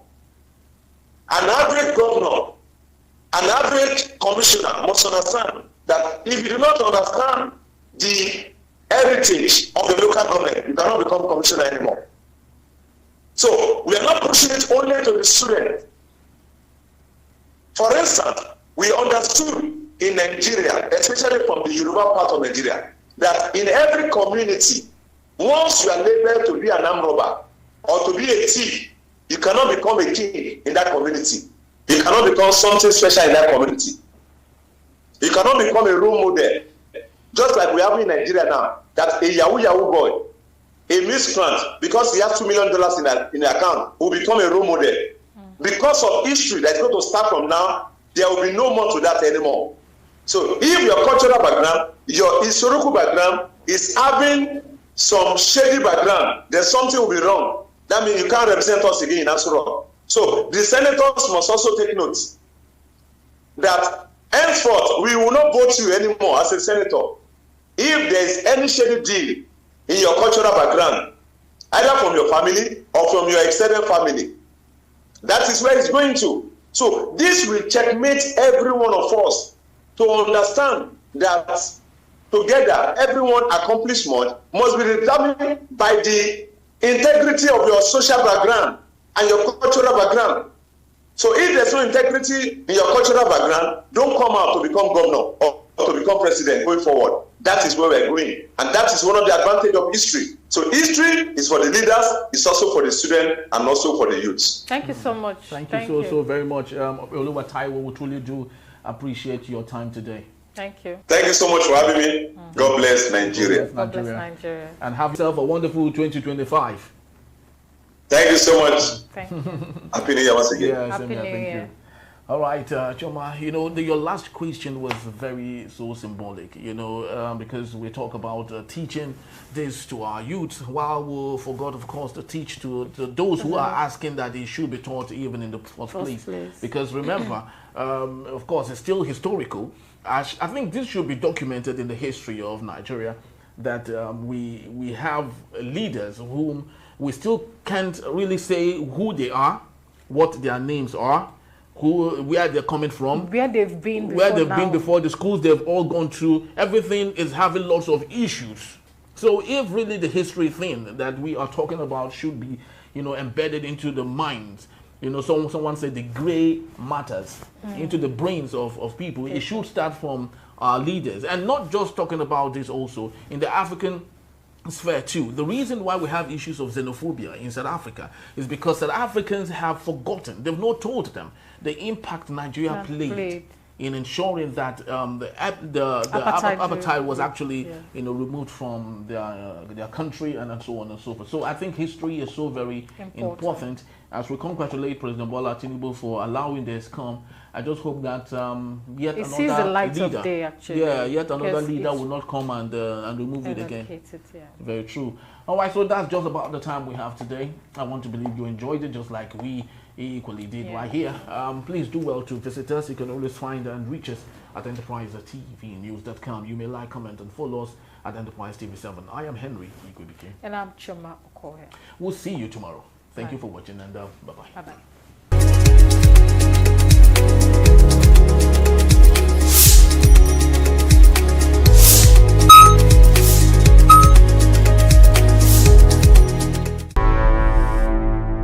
Enterprise TV, a tradition of truth.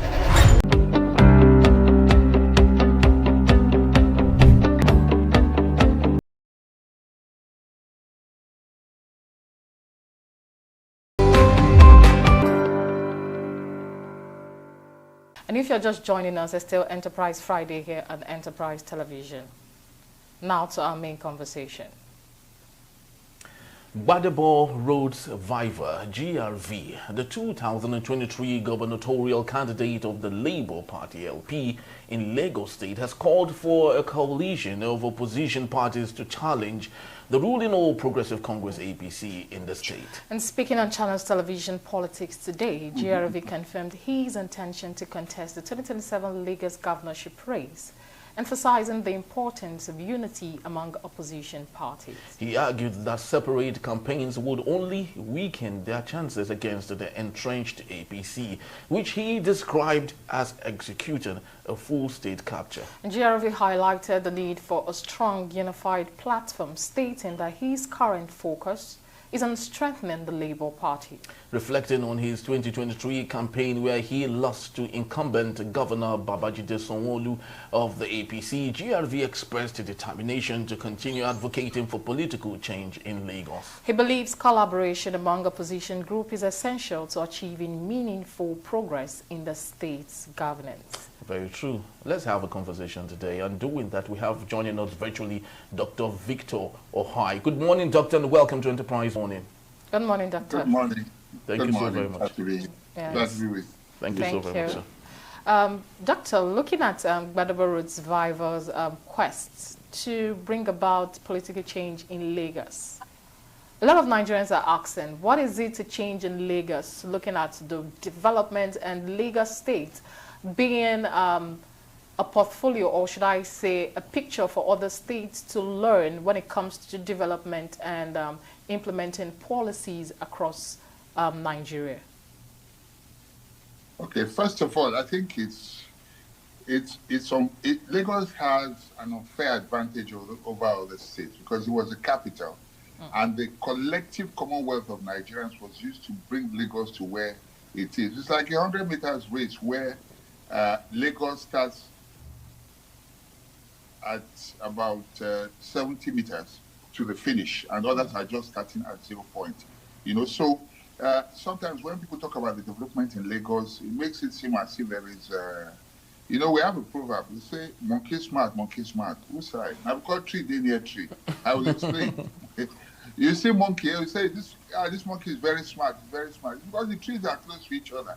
Separate them and let us see how smart the monkey can be. If they had started on an equal footing, then we would then say, of course, Lagos has some obvious advantages. The ports, which is also unfairly skewed in favor of Lagos. All the working ports are in Lagos. They have refused, for some reason or whatever, the federal government or whatever, have refused to let the ports in other states work. And ports bring development because, in economics, it's simple issue about location of industries. You don't want to bring in goods and then begin to transport them 300 miles to your factory. So naturally, you want your factory to be close to the source of raw materials. In this case, the raw materials coming through the ports.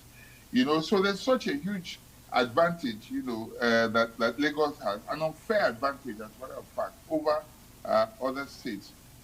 So the whole development and all the fact that almost all the factories are situated here. So naturally, taxation they will get from here, the port revenue, so many things that have come to Lagos. Again, because of that, naturally there's migration towards Lagos. So a lot of people come to Lagos. What it therefore means is that you have a lot of population here in Lagos. So, and population means business for every businessman. So they remain here. So let me leave those analysis for now. If we look at how much revenue comes to Lagos, forget the internally.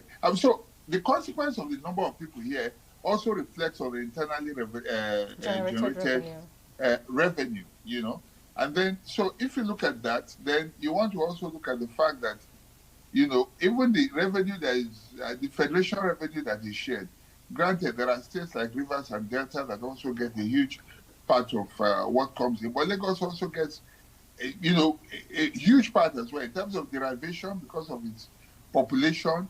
Lagos, Kano, the federal government allocates a lot of money to them because this is sent based on revenue. So Lagos has all of the advantages, So if it has all these advantages, that has now made it the fourth or fifth largest economy on the continent, which means Lagos is richer than 54 countries, at least, on the continent.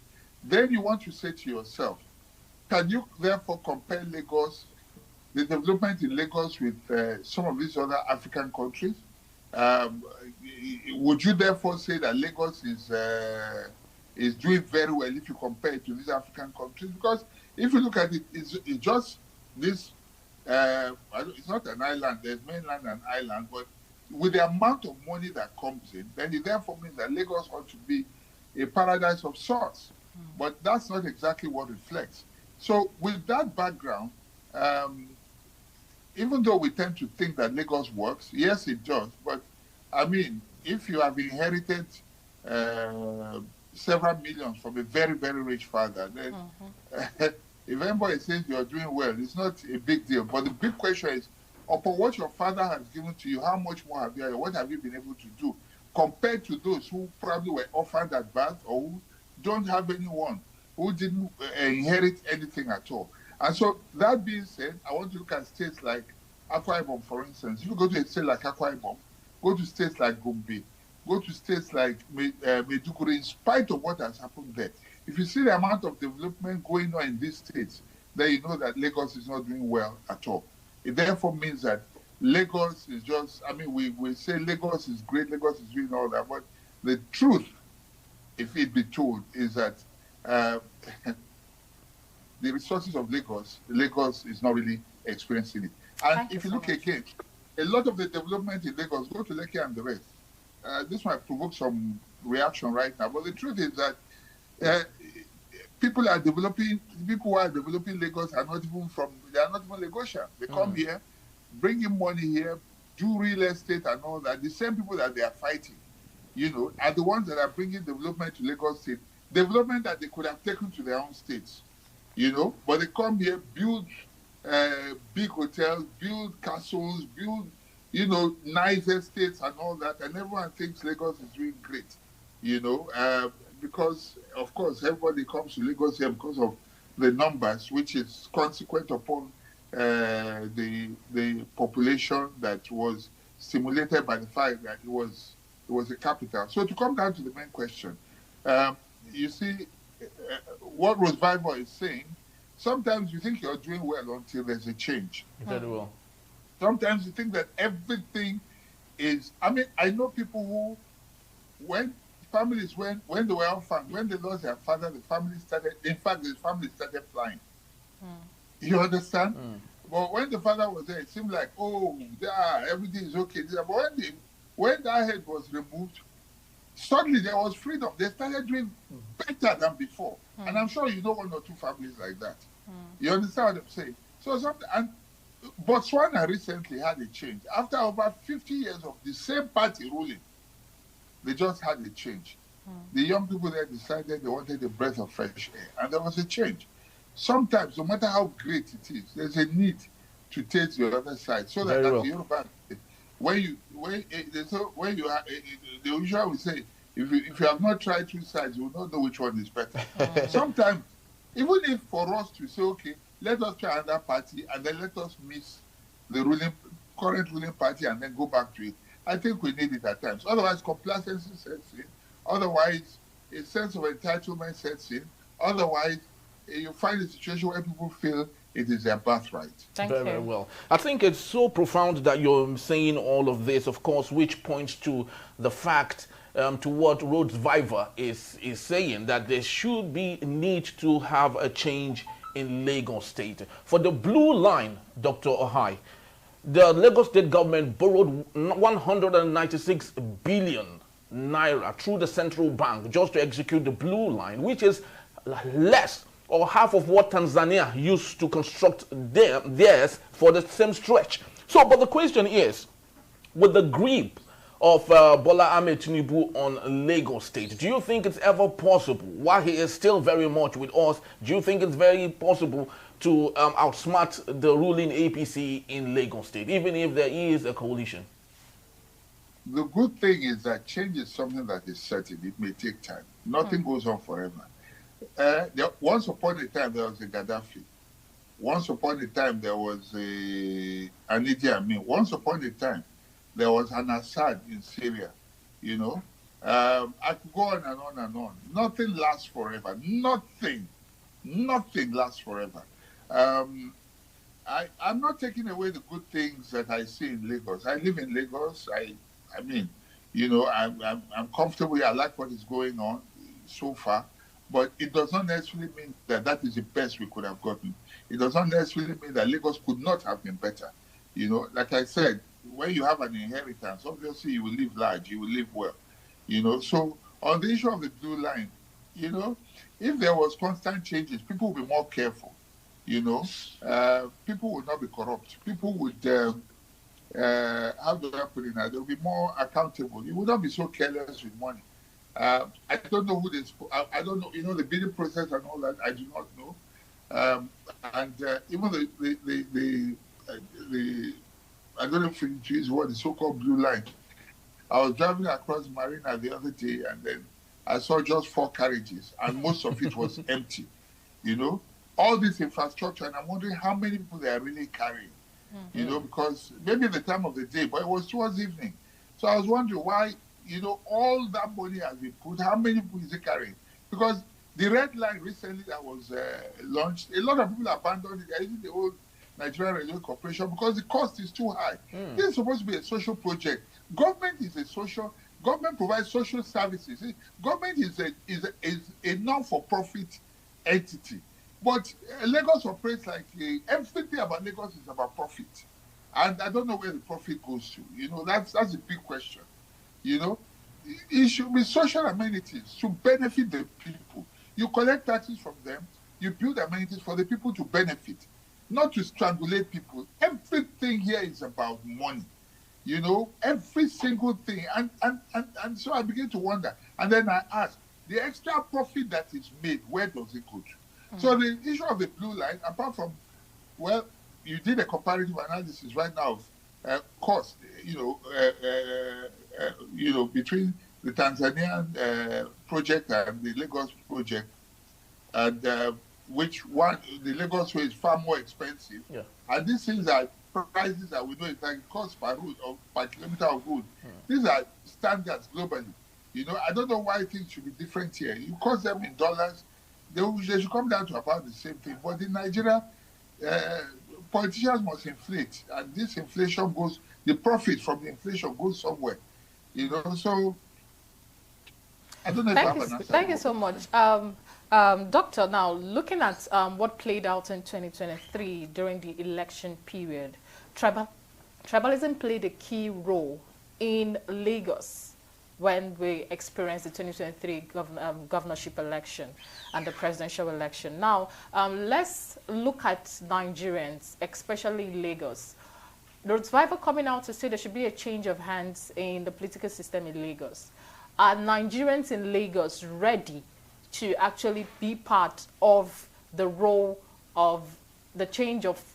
Are Nigerians in Lagos ready to actually play that role too with Madaba Road Survivor to actually unseat the current party in Lagos? Well, I'll be very honest with you, and I said so before I came on air. I said it was unfair asking me to talk about this because most people in Lagos will say Lagos works. Why change? But in my analysis, as I have attempted to, when you say why change, you don't know how much better things can be, for instance, or how much worse, unless you try. You know, I've seen cases where, you know, in an office, you see, you have an MD, you think, oh, he's the best since sliced bread. And then when they change and then they bring another person, it's like, oh, we're going to miss. And before you know what's happening, you don't even remember the other one. And in fact, this one is so much better. You wonder, what did you see in the other one? You know, so Lagos has always played tribal politics, which is very unfortunate. I'm hoping that during the next population census that Nigerians who live in Lagos, and Lagos State government will not like this, but it's the truth. Sometimes they need to be taught a lesson. People should just go back to their states because, you know, the same people you use to gain relevance, when it's time, you begin to victimize them, you treat them like they're second-class citizens. You begin to destroy their livelihood, their means of livelihood and all that. I mean, who does that? It's crazy. You know, people who have come to develop your state, people who have, if we left Lagos, and in fact, even the people who are victimizing other people, are they Lagosians? Are they Lagos state indigenous themselves? Vivor is an indigene of Lagos. How many of the past governors of Lagos can claim, democratically elected Lagos governors of Lagos can claim to be indigenes of Lagos state? How many of them? I dare them, I challenge them. All of them are settlers here. They come from other states, and then they come here and then they begin to oppress the true Lagosians of Lagos, who can't even talk anymore. The Badagry man cannot talk anymore. The Ekwe man cannot talk anymore. The Ikorodu man cannot talk anymore. And then when you challenge these what you call it, interlopers or usurpers or whatever, they tell you, we're all Yorubas. No. Can a Lagos state indigene go to Osun state and stand for election? Of course not. Can an indigene of Lagos go to Ogun state or Ondo state and stand for election? Nobody will go to. Neither can they go to Kwara. But you get a Kwara man coming here, an Osun man coming here, and then they call Lagos woman, and then they oppress the true indigenes of Lagos. And when Vivor, who is an indigene of Lagos, stands up to speak, because his mother is Igbo, then they say he's not an indigene of Lagos. What nonsense? The people who are talking, who are pointing fingers at him, are themselves not indigenes of Lagos. You know, they come here, they say, oh no, we are from Lagos. I was born in Lagos. As if other people were not also born in Lagos. As if just being Yoruba alone is enough to say you are an indigene of Lagos state. You know, they hide under the fact. Even the Badagry people are sometimes treated, the Egu people are sometimes treated like second-class citizens in their own Lagos. You know, so it's so annoying, it's provocative, but what can we say? The Lagosians themselves are like a minority. They have no voice anymore. So these other people have come, they have oppressed them, and they can't even talk in their own state anymore. Thank you so much, Doctor. Very sad. Thank you, Doctor. Lastly, before we let you go, I would like to ask you this last question from my end. Now, Badaba Road Survivor is talking about the coalition parties coming together. Aside from the parties coming together, they are human beings that make up this party, and they are politicians. To bring about the change, aside from the party playing its role, the individuals too play a key role, because they sit on the seat to actually influence policies and bring up laws or policies that would actually bring about the change. Now, in our political leaders, can we say they have the power and the right mindset to lead purposefully to bring about the change we want to see in Lagos? Unfortunately, no. Because the politicians have bought them over. All the traditional rulers are in the pockets of the politicians. You know what they say, bad manners to talk while chopping. They are chopping so they cannot talk. They cannot talk. All the traditional rulers who would have come there and said, look, Lagos should be for Lagosians. They cannot talk. They have been bought over. Where they are not bought over, they have been browbeaten. If you talk too much, you'll be unseated from your throne. Remember, traditional rulers are at the pleasure of the governor of any state. And these governors who are not non-indigenous, if a traditional ruler you talk to, they can unseat you and put somebody else there. They can even bring a non-indigenous and put there, and there's nothing you can do. You know, that's the Lagos we see today. But someday, I pray in our lifetime, someday, the people of Lagos will rise up with one voice, and they will take back their state. Thank you, Thank you so very much. Dr. Victor, my last question. Gladly, you once ran for the candidate as a candidate, a presidential candidate in Nigeria. So you should understand better.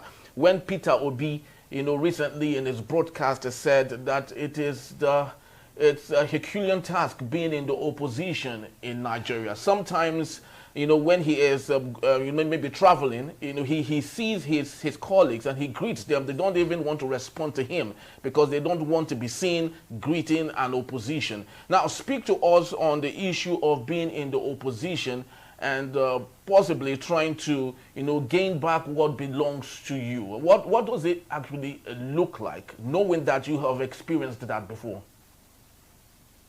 Honestly, I was able to connect with Peter Obi because I suffered a similar fate. Even your very friends will just first they start laughing at you because they all want to identify with the ruling party. You know, they begin to mock you. But if you win, all of them will come around. Oh, my friend! If you then they will say, look, since he got there, he does not even remember how they will not remember how they treated you like a pariah. Let me tell you how bad it is. Companies I was doing business with completely blocked me out. It took me years to recover. When I asked what is happening, they said, no, we can't do business with you anymore. You're a PEP. What is PEP? Politically exposed person. Wow. The reason they won't touch you is that they say, if they do business with you, the ruling party will say, so you are financing my enemy against me. So they hands up. They don't want to be seen as empowering you against government. So that word PEP is a stigma they just put on you. And honestly, if you don't have other means of livelihood, you might die of hunger, depression, and everything. I suffered it. I know exactly what Peter is saying.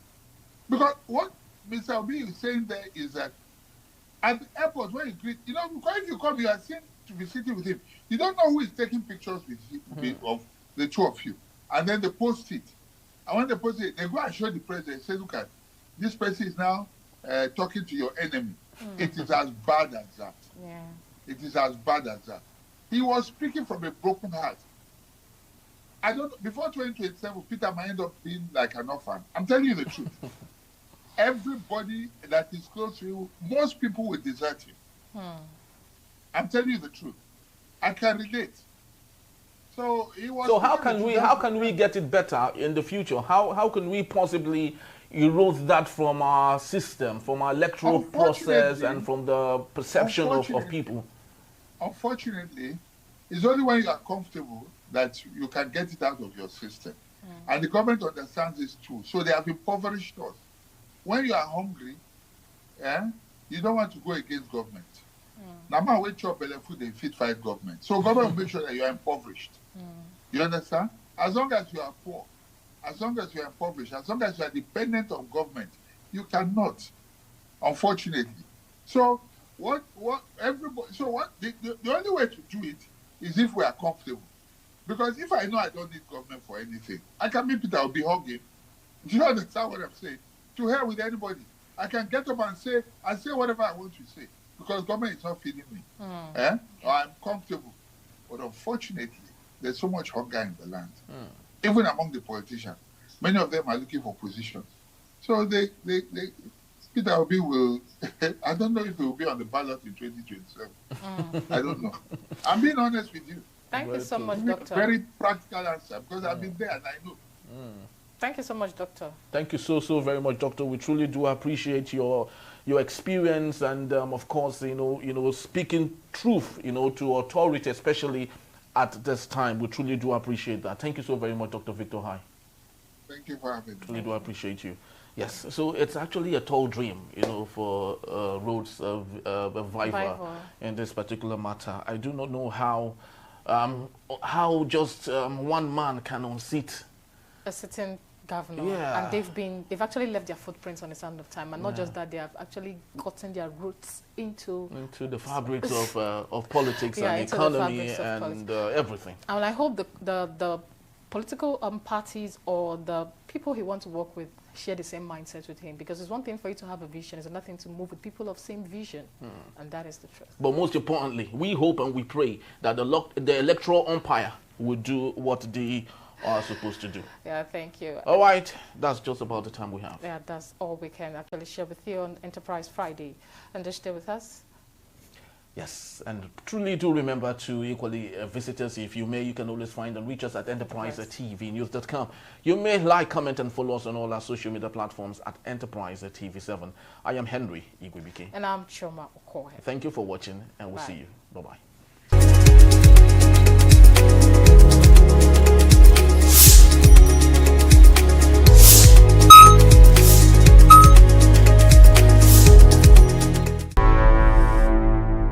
Enterprise TV, a tradition of truth.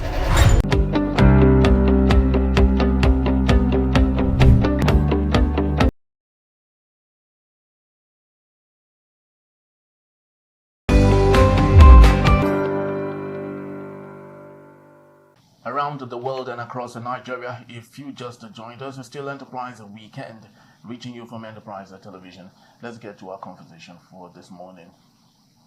The informal recycling sector in Nigeria plays a critical role in waste management, particularly in Lagos, where scavengers collect and process recyclable materials like plastics, metals, and e-waste. And while the sector helps reduce waste and offers income to low-income individuals, it operates in a disorganized, unregulated manner with significant environmental and health implications. Malang Abdul, a recycler along the Lagos-Badagry Expressway, exemplifies this practice by burning waste to extract valuable metals, contributing to air pollution, soil contamination, and waste pollution.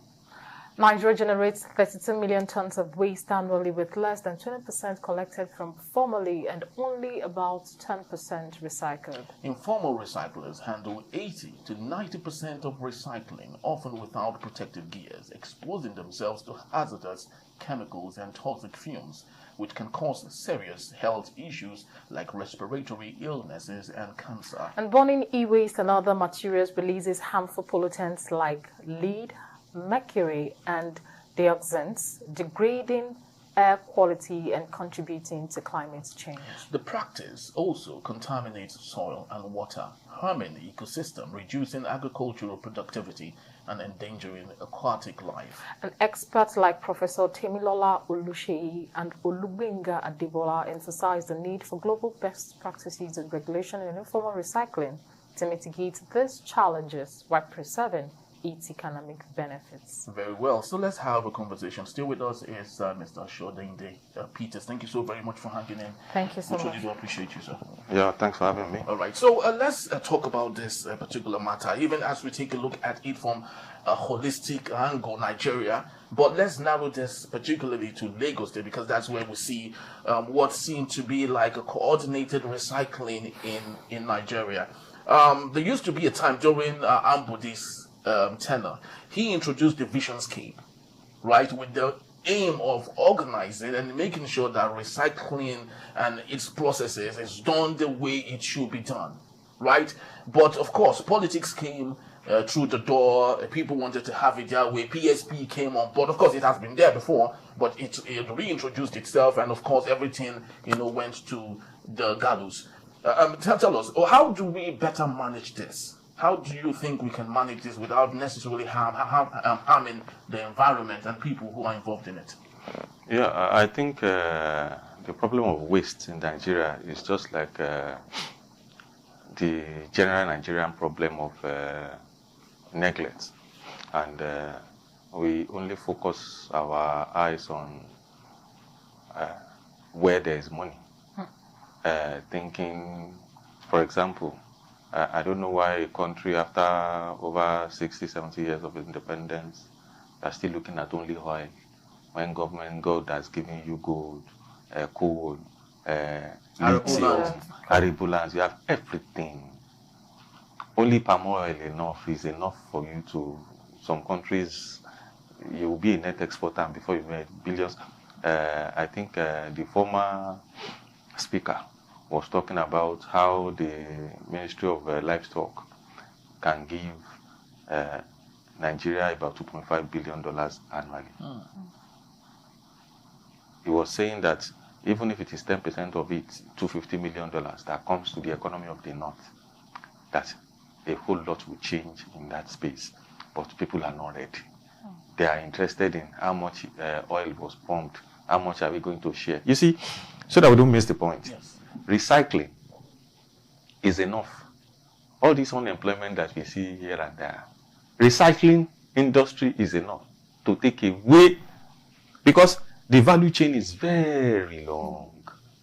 Right from home self, as a woman or as a man, you can begin to recycle whatever, separate your plastic from your raw food, from e-waste, so that when they come, rather than just pump everything into the, and everybody goes, you already tell them this plastic, this is how much I am selling it to you.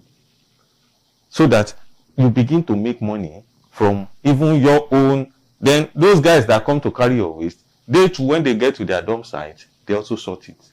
In fact, in their truck, you'll be looking at them sometimes. They are sorting already in their truck. If you watch them very well, because they know that aside that I'm collecting money for coming to pick your waste, this your waste. I will also make money from it. By the time they sell it, they also sell it to some middlemen.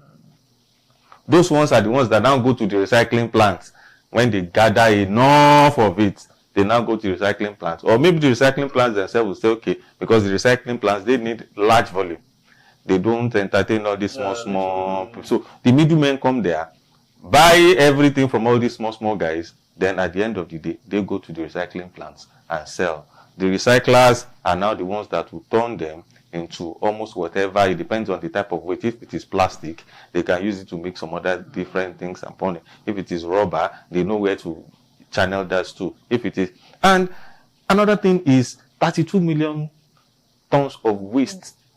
Lagos alone should be doing half of that figure, because the waste generated in Lagos alone is enough to power Lagos itself. So imagine the loss of revenue. When you look at that industry from afar, you know very well that Nigeria is not ready. When the foreigners look at you, especially who are experienced, they'll be like, in the midst of plenty, why are these people poor? See business in your environment. Something that God had given to you. Do you know how a state with this small land size and has over 20 million people inside? Do you know what waste the state generates? And do you know how much? When Visionscape came that you mentioned, they couldn't manage Lagos Island alone. Very true. Yes, true. The white man was saying he never believed that this is the type of volume he's going to be dealing with. That is why they failed. They were just thinking that it is one small, managing the waste in Lagos Island alone, market every day, every blessed day. It's not easy, not to talk of. But you see, for me, I look at the business side of it. If 20% is the only one generated formally, and out of the 20% that we generate formally, only 10% is recycled. That means 80% of it is informal sector. All these boys burning up and down. Can the government come into this space? I was about asking. So many of your youths that are crying unemployment, they can get things to do. Now, Mr. Peter, sorry to cut you short. Talking about the youths unemployed coming in. First of all, the Minister of Environment, can we say he has this knowledge, or is knowledgeable enough to see all these loopholes and how we can actually make money out of it?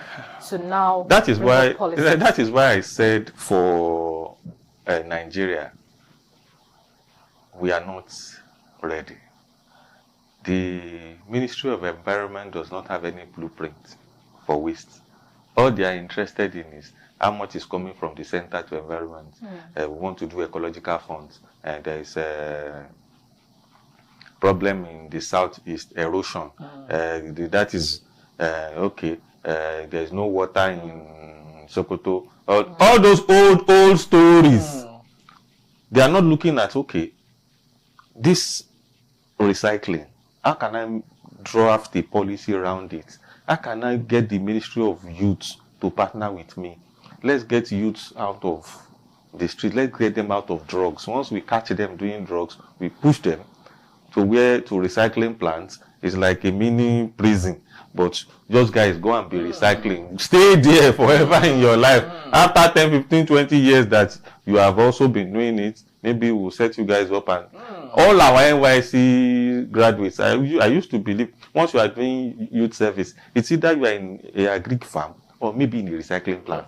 So that by the time you are even leaving NYC, you are not living into unemployment. I can rear chicken. I can do poultry. I can do cassava. I can do something. Even if it is to learn how to sew. Even if it's to learn, so that you don't come and be a liability to your parents and to yourself. At least you will be able to do something with your school. Education has left just the four walls of school.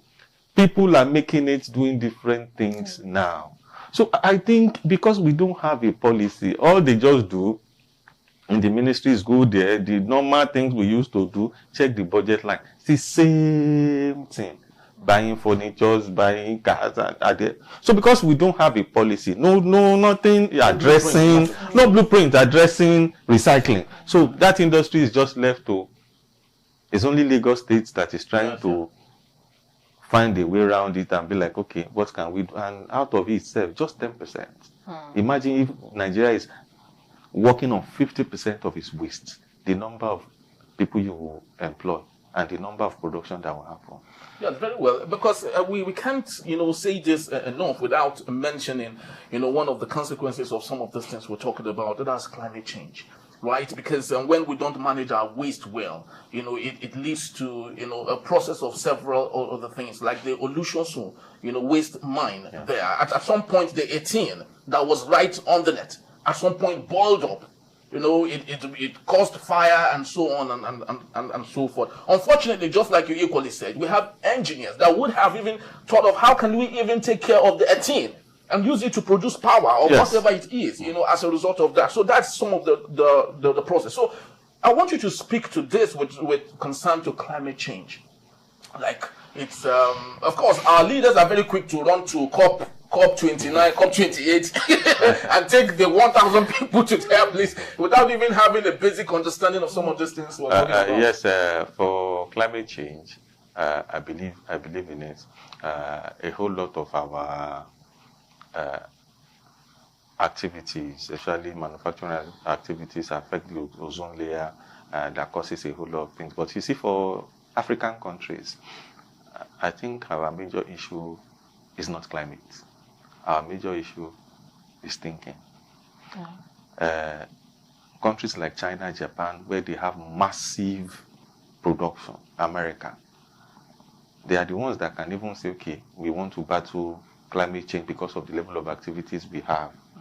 And they are doing well. Africa first is survival. How do we get leaders that will think that, okay, how can I survive without corruption? How can I survive without the West? What can we do within Africa ourselves? Let's even leave climate for now. How many production do you have? We're a consumption economy in Africa. We import. Rather than, you see, for this waste, rather than look at climate change, I look at the health challenges that comes with it. Okay. Once people start to treat waste in an improper manner, because it starts from the person generating the waste itself. Do you generate them in such a way that they are loose, rats come before you know anything? Governments will start talking about Lassa fever all around. That is one of it at the micro level. For the boys that are involved in it, you just see them. They hardly wear their PEP, their PPE, personal protective equipment. They don't, no glove, no mask. They even sleep on the truck. You just wonder.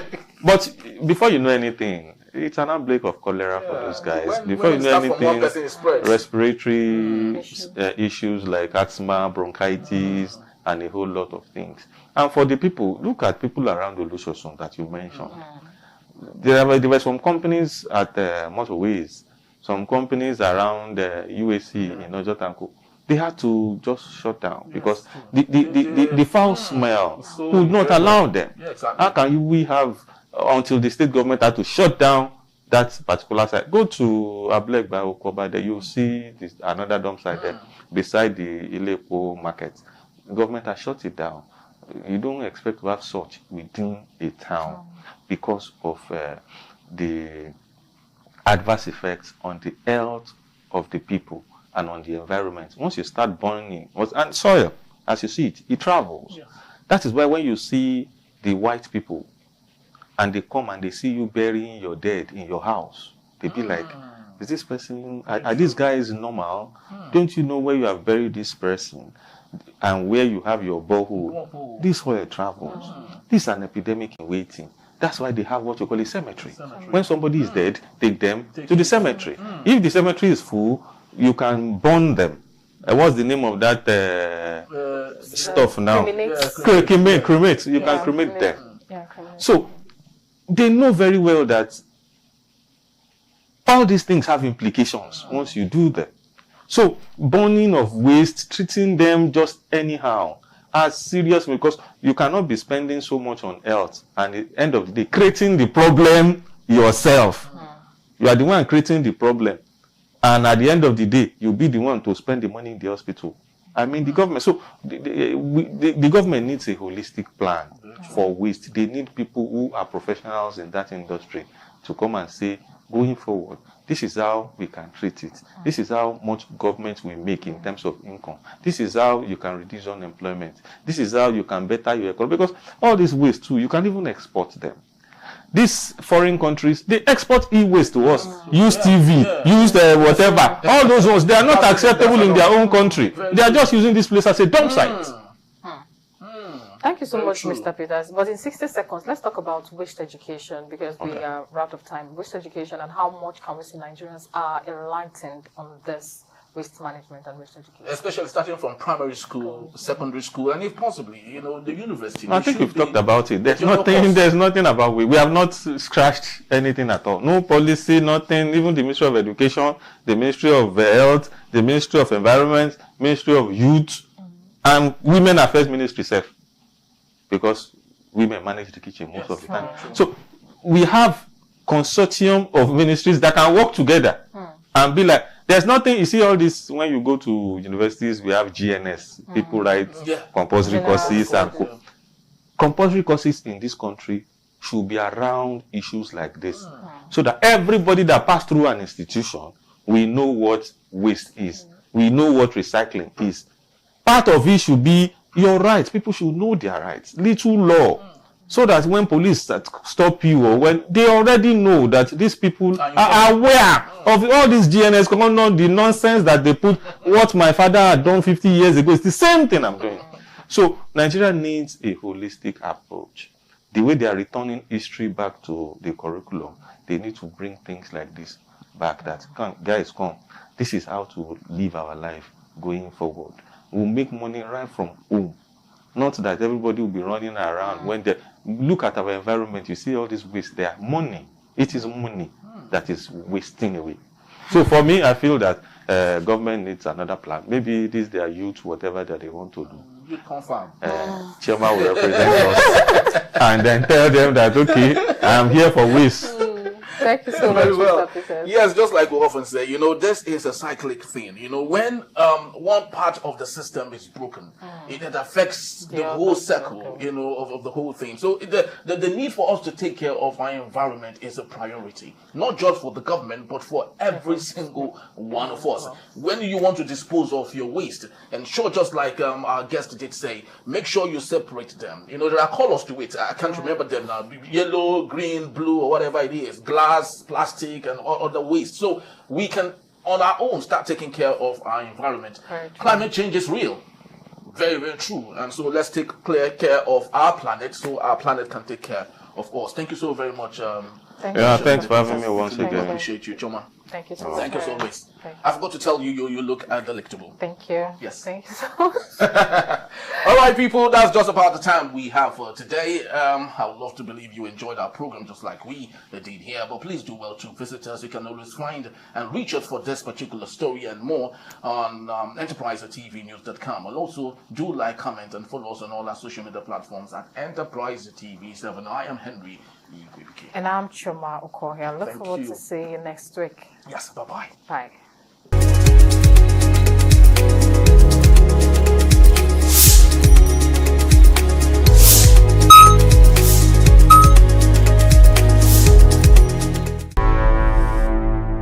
Enterprise TV, a tradition of truth.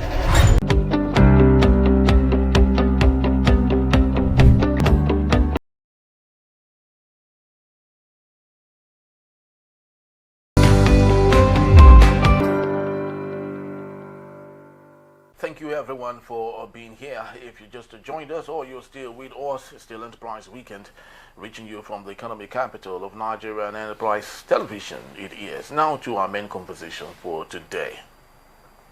The Independent National Electoral Commission, INEC, rejected a proposed 40 billion naira budget for 2025, demanding 126 billion to fulfill its electoral duties. INEC Chairman Professor Mahmoud Yakubu made this clear during a budget defense with the National Assembly Joint Committee on INEC and Electoral Matters led by Senator Sarafuddin Ali. Yakubu stressed that the 40 billion allocation was insufficient, covering less than a third of the Commission's projected needs.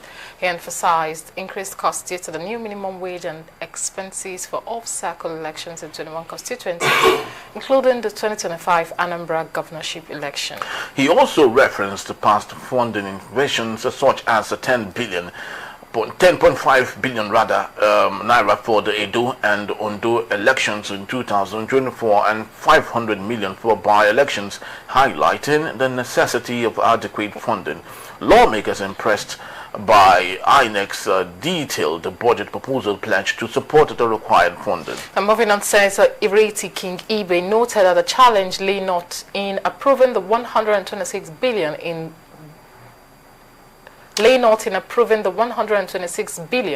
but in ensuring its availability. The session ended with a closed-door meeting to discuss funding options for 2025. INEC's demand highlighted the increasing financial requirements for conducting elections in Nigeria, emphasizing the need for strong support for democratic processes. That was our story. Now let's have the conversation for today. Doing that is Emeka Madunagu, journalist, public affairs analyst. Thank you so very much, Emeka, for being here. Thank you very much. Good day. All right, let's get into the crux of the matter here. Some parliamentarians have said that they go by the 126 billion by INEC. Don't you think they are doing that because they understand the gains they might get, out of what Nigerians would commonly call shenanigans of the electoral umpire? No, I wouldn't think that way. I mean, I would prefer to stick with the issues. That 126 billion is just the real value is actually half. If you look at the level of devaluation that the naira has undergone, and then the fact that conversely things have gone up, the cost of things has gone up. So the naira has become weaker. The cost of items has gone up. So what it means is that INEC has to spend more money on things. Has to spend double or triple, of what it would in the past, and that tells us that there are a lot of things that are not actually in place with our economy.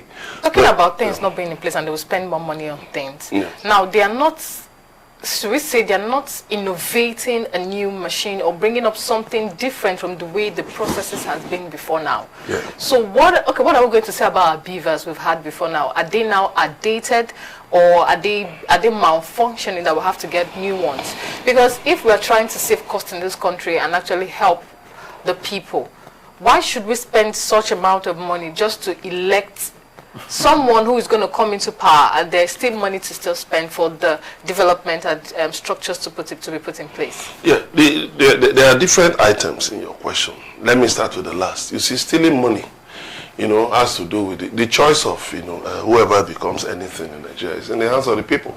So it's up to the people. In the hands of the people? Yes, it's in the hands of the people. That is if all things were equal, but of course, in reality, it's no longer in the hands of the people. No. You see, let's be honest. I know there's rigging of elections. I know there's theft of ballot boxes. But the people in part, the people who collect rice, collect salt, collect clothes, to vote in people they know, people they know lack the antecedents, lack the intellect for those offices. They are to blame as well. But that is one side of it. So that's why you have ICPC and EFCC to do the job of tracking, of tackling corruption. If they don't do their job, well, you can't blame INEC for it. That is the other side. Because there are federal agencies like INEC is. That's the other side. Now, to the issue of beavers, you see, my point is that beavers right now is not in the Electoral Act. And that is where I'm worried. It's in the guidelines for INEC, for elections. It is not yet part of the Electoral Act. And if you remember, when people went to when presidential candidates went to court in 2023, that was one of INEC's defense, that the beavers, the IREP, were not in the Electoral Act. Even you heard the then Senate President Akmalawan defending INEC. defending why the Beavers and the IREV were not in the Electoral Act. That's unacceptable. So, as far as I'm concerned, the lawmakers should remember that it is their own fault that the Beavers and IREV are not in the Electoral Act. And they should now, as a matter of fact, proceed with the review of the Electoral Act, with the amendment of the Electoral Act. Suspend the Beavers. You can put the Beavers in a supplementary vote. Because, yes, I know there are going to be elections in 126 constituencies. The Anambra off-cycle election will be in November. But we cannot continue using something that is not recognized by the law. You know, so stricto sensu. So it is in order for us to just make sure that all these things are put in place, so that when you are talking of budgetary expenditure, you know what you're budgeting for. That is one. Secondly, technology has helped to reduce the cost of doing so many things across the world. And I think we need to deal with issue of diaspora voting. We need to, right now, that, you know, the rising cost of doing all these things is now telling us that we should adopt technology more. Diaspora voting, independent candidacy, then contactless elections. I'm an advocate of contactless elections. You don't need to put people in the sun, you know, in places where, I mean, urban centers, where people can vote from their offices, where people can vote from their phones. Okay, but it is not really the matter of either we understand the importance of some of these things you labeled out, but the type of politics and elections we run in this country is actually not meant to allow some of these things work. But they have to work. They have to work. Let me tell you, Yes. There was a time mankind was just about hunter-gatherers. People were living in caves. But it got to a point that they saw that, look, it was just the strongest that were thriving, that were surviving. So if you could marshal enough bones and stones and whatever weapons and kill off so many people, you had access to all the resources. But mankind got to a point that, wait a minute, we were not even getting ahead. Because even after you kill people, you will not force the ground now to bring out, you know, crops at the rate at which you are consuming, and which is part of our problem in Nigeria today. Just permit me to digress. We are talking of billions, but do you know what? The population is growing. Are our resources growing? The answer is no. It's still the same oil production. It's still the same number of roads. It's still the same size of things. So we now need to innovate. Because if we don't innovate, let me tell you, we will just every year be budgeting money that cannot be appropriated. That's why we keep borrowing. Because Nigeria has been running a deficit economy for the past 2 decades. Deficit economy. We have to borrow. Every budget we have to borrow to make up. We have to borrow to make up. That is unsustainable. Okay, Emeka, now, going back to one of the strategic comments you made, which is on reviewing the electoral laws. Yes. Will these particular lawmakers who are already impressed by INEC's detailed proposal and the pledge to ensure the commission receives the required fund, at this point be able to look at the electoral laws that favored some of them into power, and they are sitting on the seats with the irregularities provided by the law? Thank you very much. Now, if you remember the Cybercrime Act, when it was amended sometime last year, there was a proviso that left something hanging. In fact, that gave CBN so much money. That gave National Security Advisor, made the National Security Advisor's office a revenue generating office, which is not part of the functions of the National Security Advisor. The lawmakers kept quiet. Or maybe it was an omission, I don't know. But that is why you have civil society organizations. That's why you and I exist as journalists. And then you have the people who should hold our leaders accountable. And thankfully, people raised the fact that, what do you mean? Even the CBN. The CBN went ahead to say that we're going to be charging blah, blah, blah, blah, blah, to be remitted to the Office of National Security. People said, what? For what? Is the Office of the NSA now a revenue generating agency? No way. We don't accept. So it caused such an uproar that the House of Reps immediately looked into it and said, yes, so this is an anomaly. And they moved to correct it. That is why we must hold our leaders accountable. Forget about, those hallelujah singers, who see everything good in. No, the thing is that until, it affects them, when when the policies begin to make it difficult for them to feed or pay their bills, then, they now become modern day, they now become converts, and begin to see the reality. But, you see, what I'm saying is that what we are spending money on is not justiciable. You cannot take INEC to court for saying that the beavers failed. You can't take INEC to court for saying that the IRF failed. You can't. And public funds we cannot continue spending public funds as if it's private money. It is not acceptable. There must be accounting for public funds. That's why when you look at the reports, the annual reports of the Office of the Accountant General, you want to weep. Because a lot of money is just being spent because people know that there are no consequences for their actions.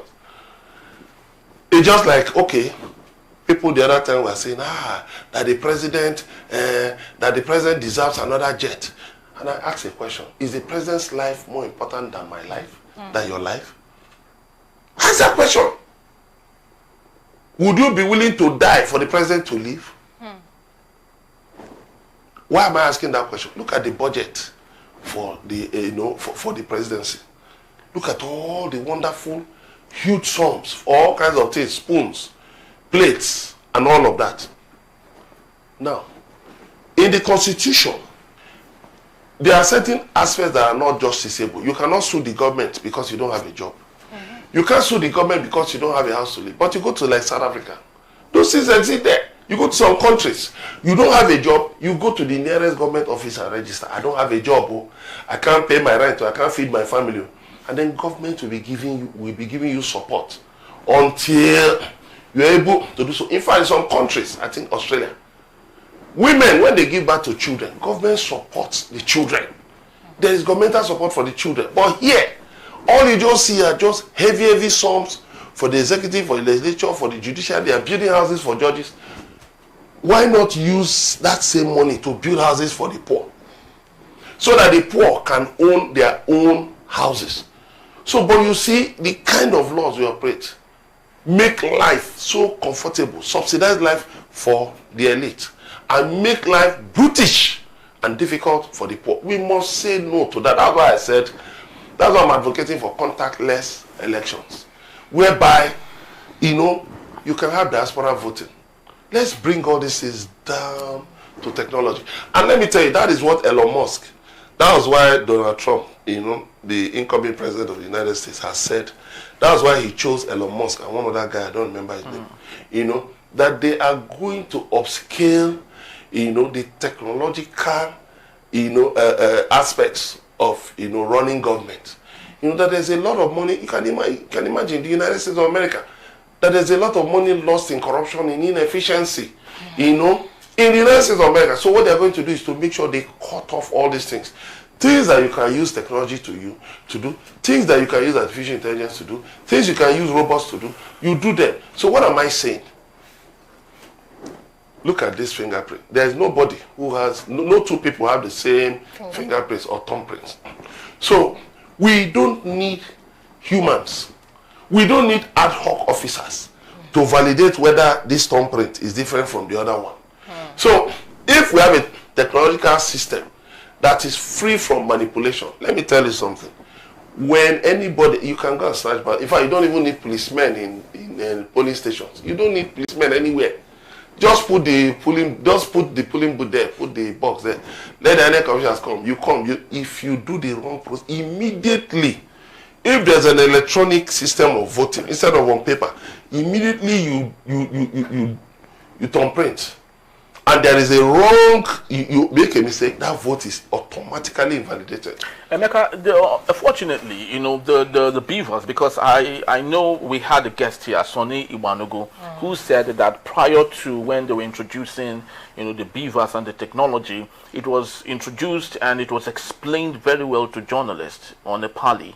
And they showed everything, how it works and how everything. So there's no doubt that what you desire is already achievable with what we have.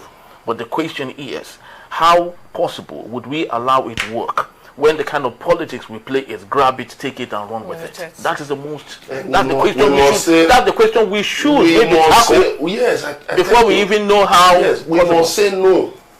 We must say it's unacceptable.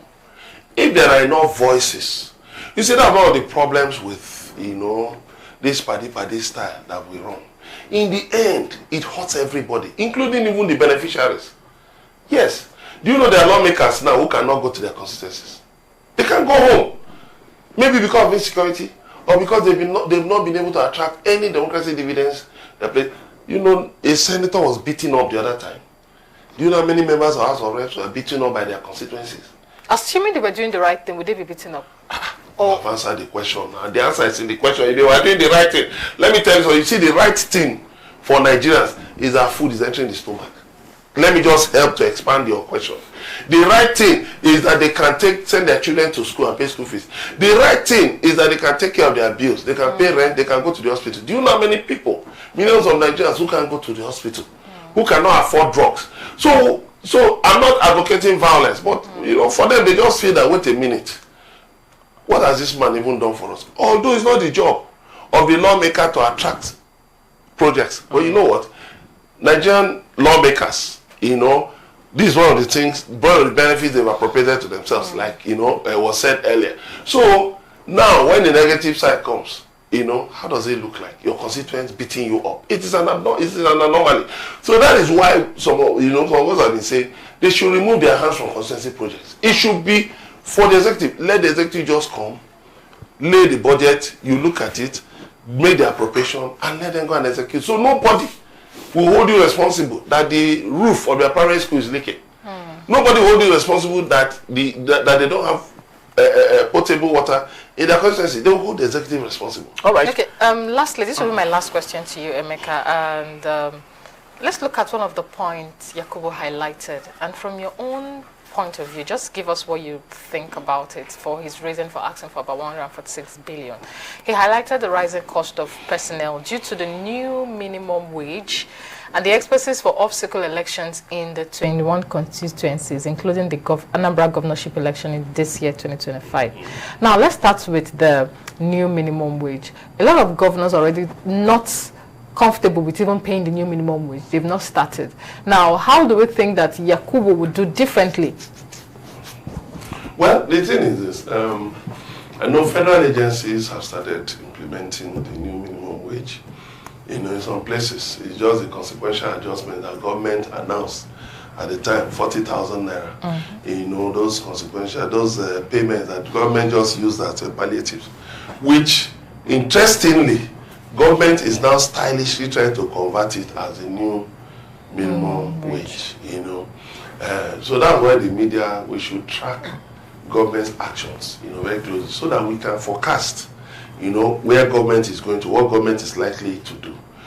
I told people, I said, with this 40,000 government was paying at that time, that they will land at 70,000 minimum wage. But even Labour was asking for 500,000, 600,000. They were not tracking. They were just interested in the politics, in the noise about minimum wage. Instead of looking at the reality, what the government was saying, and what it was doing, they are two different things. Government said, no problem, we'll negotiate with you. Bring any amount, we'll negotiate with you. They brought 615,000. But what was government doing? Government was paying consequential wage of 40,000 naira. In addition to the 30,000 naira. What that should have just told you that government already had its mind fixed on 70,000. Now you talk about states that cannot pay. Let me tell you, those governors should know one thing. If they don't pay that minimum wage, when they leave office, they should take note that they are going to be prosecuted. The people will rise against them because governors have got more money now.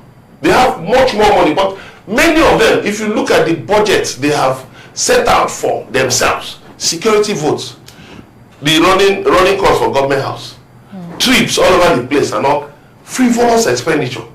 That is a problem. When there is too much money available, people, many a time, people don't want to be creative. INEC wants 126 billion to cover everything, if possible, self, to run a red carpet from the gate to, into the office. No, you need to innovate. Okay, what if the lawmakers don't approve the 126 billion? What if they say, okay, we can only add 20 billion? Because there are competing needs. What if they say we can only add 20 billion? Will INEC close down because of it? Is it INEC that is going to be paying salaries? The payment of salaries is the job of the National Income and Wages Commission. They are the ones that do the tabulation. And money is paid from the Office of the Accountant General Federation. So when I saw that, as long as INEC's business with payment of salary, it is the job of the head of service. It is the job of the Office of the Accountant General Federation. So I think the law, please, the National Assembly members, should be very careful concerning that request. Let INEC put IRF and BVAS in the Electoral Act and in the Constitution. They must be enshrined. 2, diaspora voting.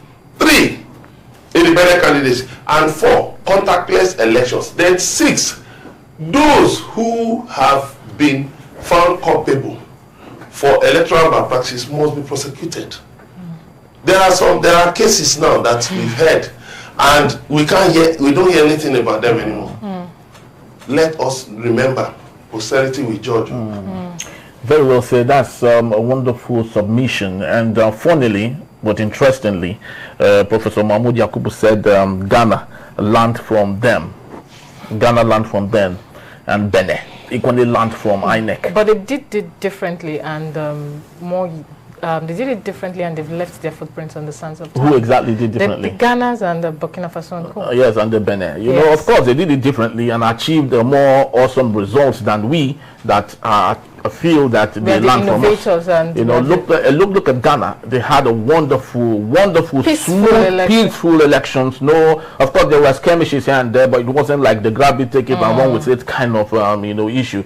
And that's why I think that INEC should rather learn from Ghana and learn from Benin, or thinking that they should do the opposite. Thank you so very much, Emeka. Thank you so much. We really do appreciate you.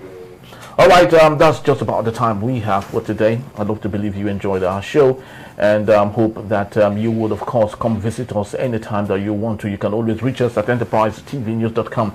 You may like, comment, and follow us on all our social media platforms at Enterprise TV7. I am Henry Ikwebiki. And I'm Choma Okoye. Thank you for watching, and have yourself an awesome weekend. Bye-bye.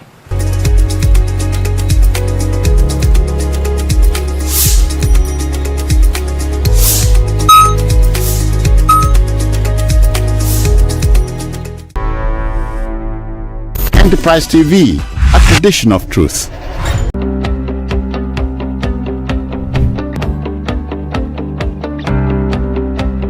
Very much for being here. If you just joined us or you're still with us, this is still Enterprise Morning, reaching you from Enterprise Television. Let's get to our conversation for today. The federal government of Nigeria has approved a 50% increase in telephone service tariffs, the first hike in 12 years, as announced by the Nigerian Communication Commission (NCC).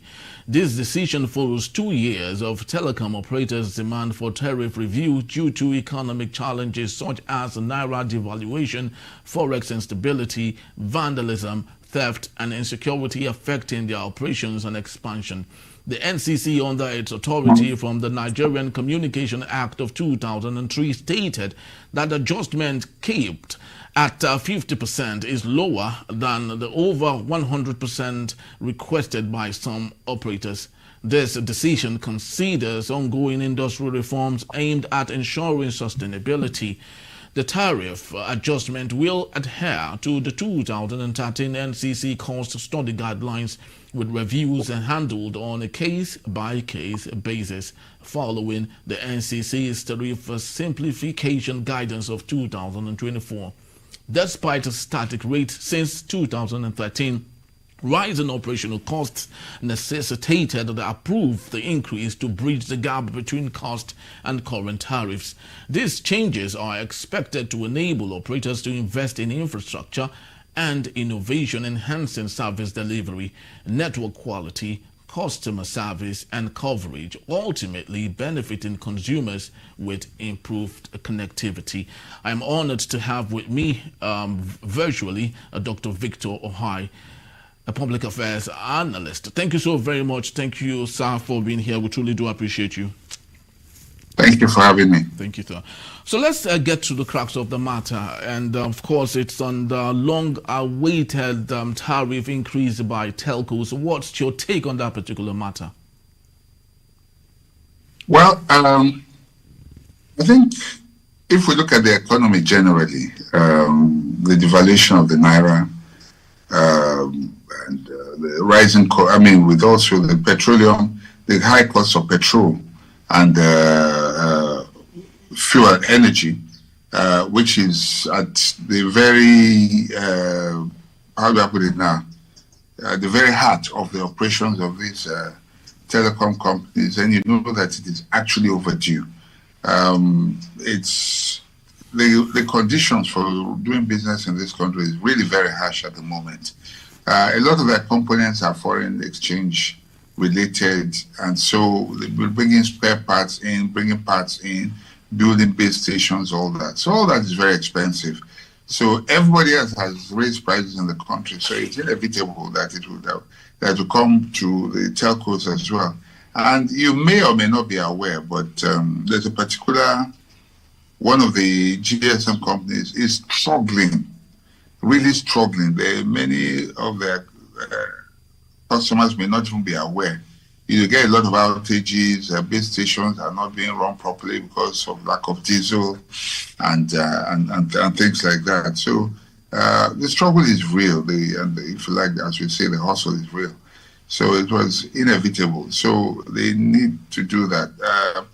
But the sad part of it all is that, we need more internet penetration in this country, and the higher cost might have its own implication, on this penetration, particularly to help us grow, because that's one low-hanging fruit for many of our young people. We have a very young population.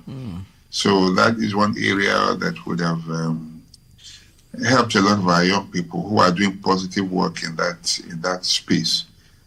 So if it becomes more expensive, then it becomes a bit of a challenge, But nevertheless, we'll just see how things unfold. But that's the reality of the situation. All right, thank you so very much.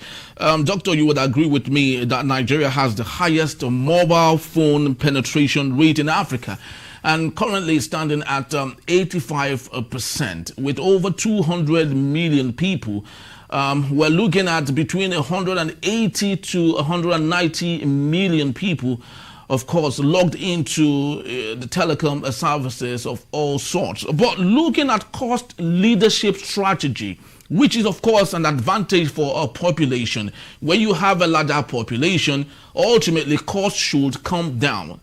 Do you think it still makes a sense for us to have a 50% increase in tariff, looking at our population, that makes it even more easier for profit margins? I talked about the internet penetration level. I said it's not enough yet. Many more people need to be in that space. I mean, we have tried as a country. The number of internet users in this country is more than the population of some countries. So obviously, you might say, yes, we've done well. If you're talking about the numbers and it coming down, it still doesn't negate the actual cost of production of the service for them. It's diesel is rising every day. These are fixed costs. There's nothing they can do about it. Whether you phone, you don't phone, diesel price is going up every day. The cost of forex is also not smiling. There's so many things they are buying. Everybody they are buying from, the price is going up. So it doesn't make sense to just say because of numbers, you cannot review your prices. Yes, I agree that, we have numbers here and they should give us some sort of advantage. But the reality, I told you about a company that is struggling. I don't want to mention their name. That's the reason why. They are struggling. So the hustle is real. The struggle is real. One of them in particular, I know, is almost going under. It's almost going under. So you just say that the problem is real. They are struggling. They're struggling. So the numbers has nothing to do with the reality on the ground. But we all know the responsibility, the basic responsibility of government is security and welfare of its people. In other climb, government of the day would find subsidies that would make it easier for companies to operate such that it wouldn't reflect on the lives of their citizenry. Don't you think it would have been better that government had intervened in this particular matter to save Nigerians the cost that they have, of course, is coming to them in trenches? Well, they requested for 100% increase. Government, through the regulator NCC, said they will approve 50. So you might say that is an intervention. Other forms of intervention include tariffs. For instance, you might decide to say, okay, look, you will subsidize diesel and energy for them, but government is not doing that. Of course. You might decide to say, okay, they can bring in their spare parts free of charge. But these are companies that make a lot of money as well, you know. I think last year, I may be wrong, but I don't know if I'm right, but it's like MTN posted a huge loss. Like I said, please, some that needs to be fact checked, but yeah, I think so. Yes, you know, I read something. Yes. Like very well, they did. Yes. So they posted a huge loss. So these things are real. You can't be talking about. They are private businesses, so they are not charities. You know, if not for the regulators, I'm sure the price would have gone sky high a long time ago. So it is what it is. But is it possible? I know too well that before now, the first time we had penetration of telecom companies started from MTN, which felt that they could get their way as much as they could until Glo came on board and liberalized the market to make it easier for people to do per second billings. Do you think there could be a new entry into the market that might open the floodgates to Nigerians to understand that they might be paying so much as against other countries like Algeria, Mauritius, that are paying far lesser than what we're doing currently? It will be difficult at this stage, and I'll tell you why, unless they have very, very deep pocket. Look, these other guys are entrenched across the country. For anybody to come in newly now, well, they may not build base stations, they may just hook up to existing base stations, you know, just piggyback on them, you know, but they have to have a very deep pocket to go and make any form of impact. It's going to be difficult. Where I would expect government to really give more licenses now is in the area of data. I don't think making phone calls is a problem. Maybe the less we talk, maybe the better for us, you know. But data, I mean, even WhatsApp calls are on data. So most calls are these days even on data. So if they can bring in more, if there's more competition in the area of data and then more fiber optics, then it would help. Recall that there's MTEL and struggled. I don't know if it's still existing. No, it's not. You know, so, huh? It is not. It's not in existence. So it's not an easy space. It's not an easy space. Even for those who are there right now, they're struggling. Yes, their money may look like how do I put it? The money they make may look like, as we say, pure water, but even that water has a cost. Even pure water now costs money. So. Very true. But doctor, let's look at the side effects of some of these things. As small as they might seem, 50% means that if on a monthly basis you do 5,000 naira, for example, on a monthly basis, it means it won't be 5,000 naira any longer. We're looking at an upward of 7,500 naira. And so it would continue. But let's take a look at the side effects of some of these things. Yes. Well, it could also mean people should learn to make only important calls. Really? I think that's why people just sit down. They don't even have any reason. They just sit on call, talk and talk and talk and talk.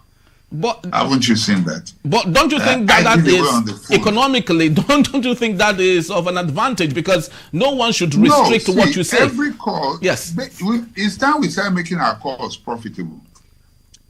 Call only when you know that it's a profitable call. Not I just say make I call you. You know what I mean? It doesn't make sense. When you sit down, you have finished what you're talking about. So Naim, have you heard? They begin to talk politics online and things that don't make sense at all. Just get there, say what you want to say to the point, and cut off, and you will still be within budget.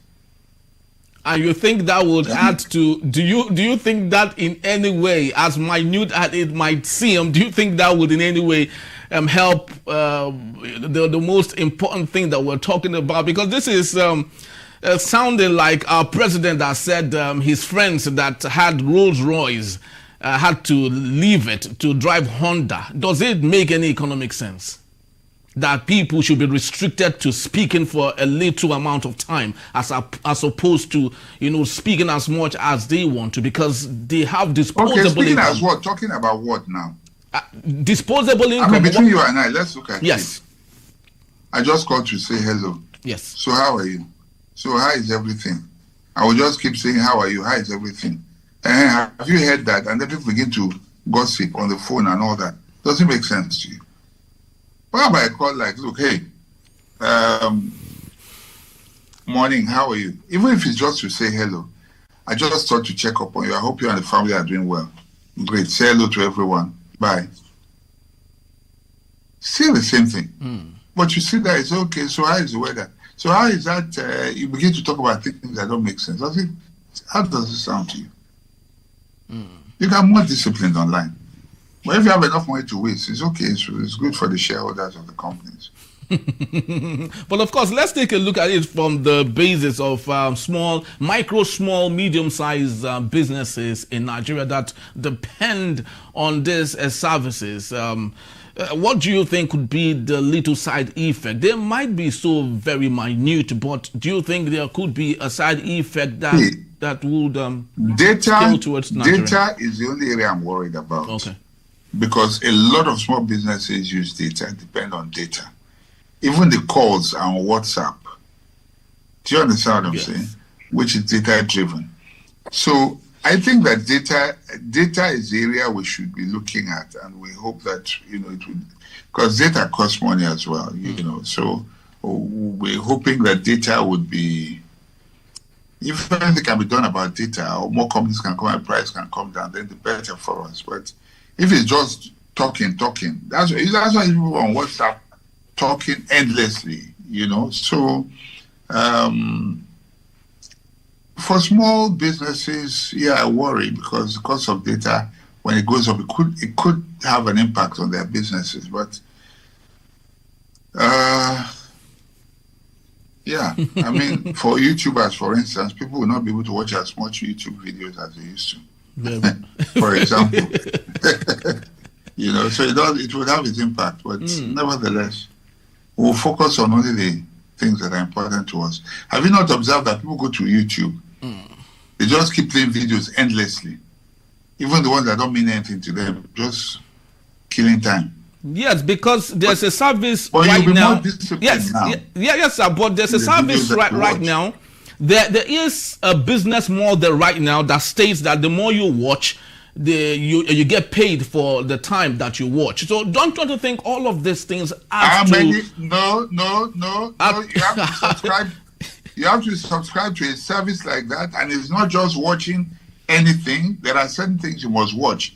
And do you know any human being between you and I who is enjoying that money right now? Tell me one. Be honest. You call it a business model. How many people are in it?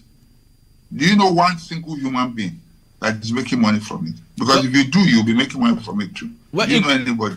It could be at its moment of inertia. It might still be growing. No, the answer is no. You don't know anybody in that space right now. Let's not kid or deceive ourselves. Yes. Okay. So that is not an argument. All right. Just before I let you go on this particular matter, you talked about MTN, for example, of course, declaring losses. And I have it authoritatively here that they declared 392.69 billion naira loss in Q1 of 2024. So do you think that Q1, quarter one? Yes. Whoa. Yes, 392.69 billion naira. That was the loss they actually and you declared. said Very huge. They should not increase. If they go, do you know how many people will lose businesses? Eh? You know how many people depend on them? If those companies close down, recharge card sellers, even the banks, their profits will go down because they sell recharge cards too. You know how many companies will go down with them? And do we think the 50% hike will solve a little bit of that? Because this loss is too much, really. Yeah, it is. You can't be increasing everything and say they should not increase. Now, it doesn't make sense. I mean, let's be pragmatic in our assessment of the situation. Very, very true. All right, that's just about the time we have. I'd love to say thank you to Dr. Victor High for being here with us, and of course, seeing through all that we had to talk about today. People, it's about the time we have, like I did say, and we have to leave it at that. But please do well to visit us. You can always find and reach us at enterprisetvnews.com. You may like, comment, and follow us on all our social media platforms at Enterprise TV7. I am Henry Gwebike. Thank you for watching, and I'll see you tomorrow. Bye-bye.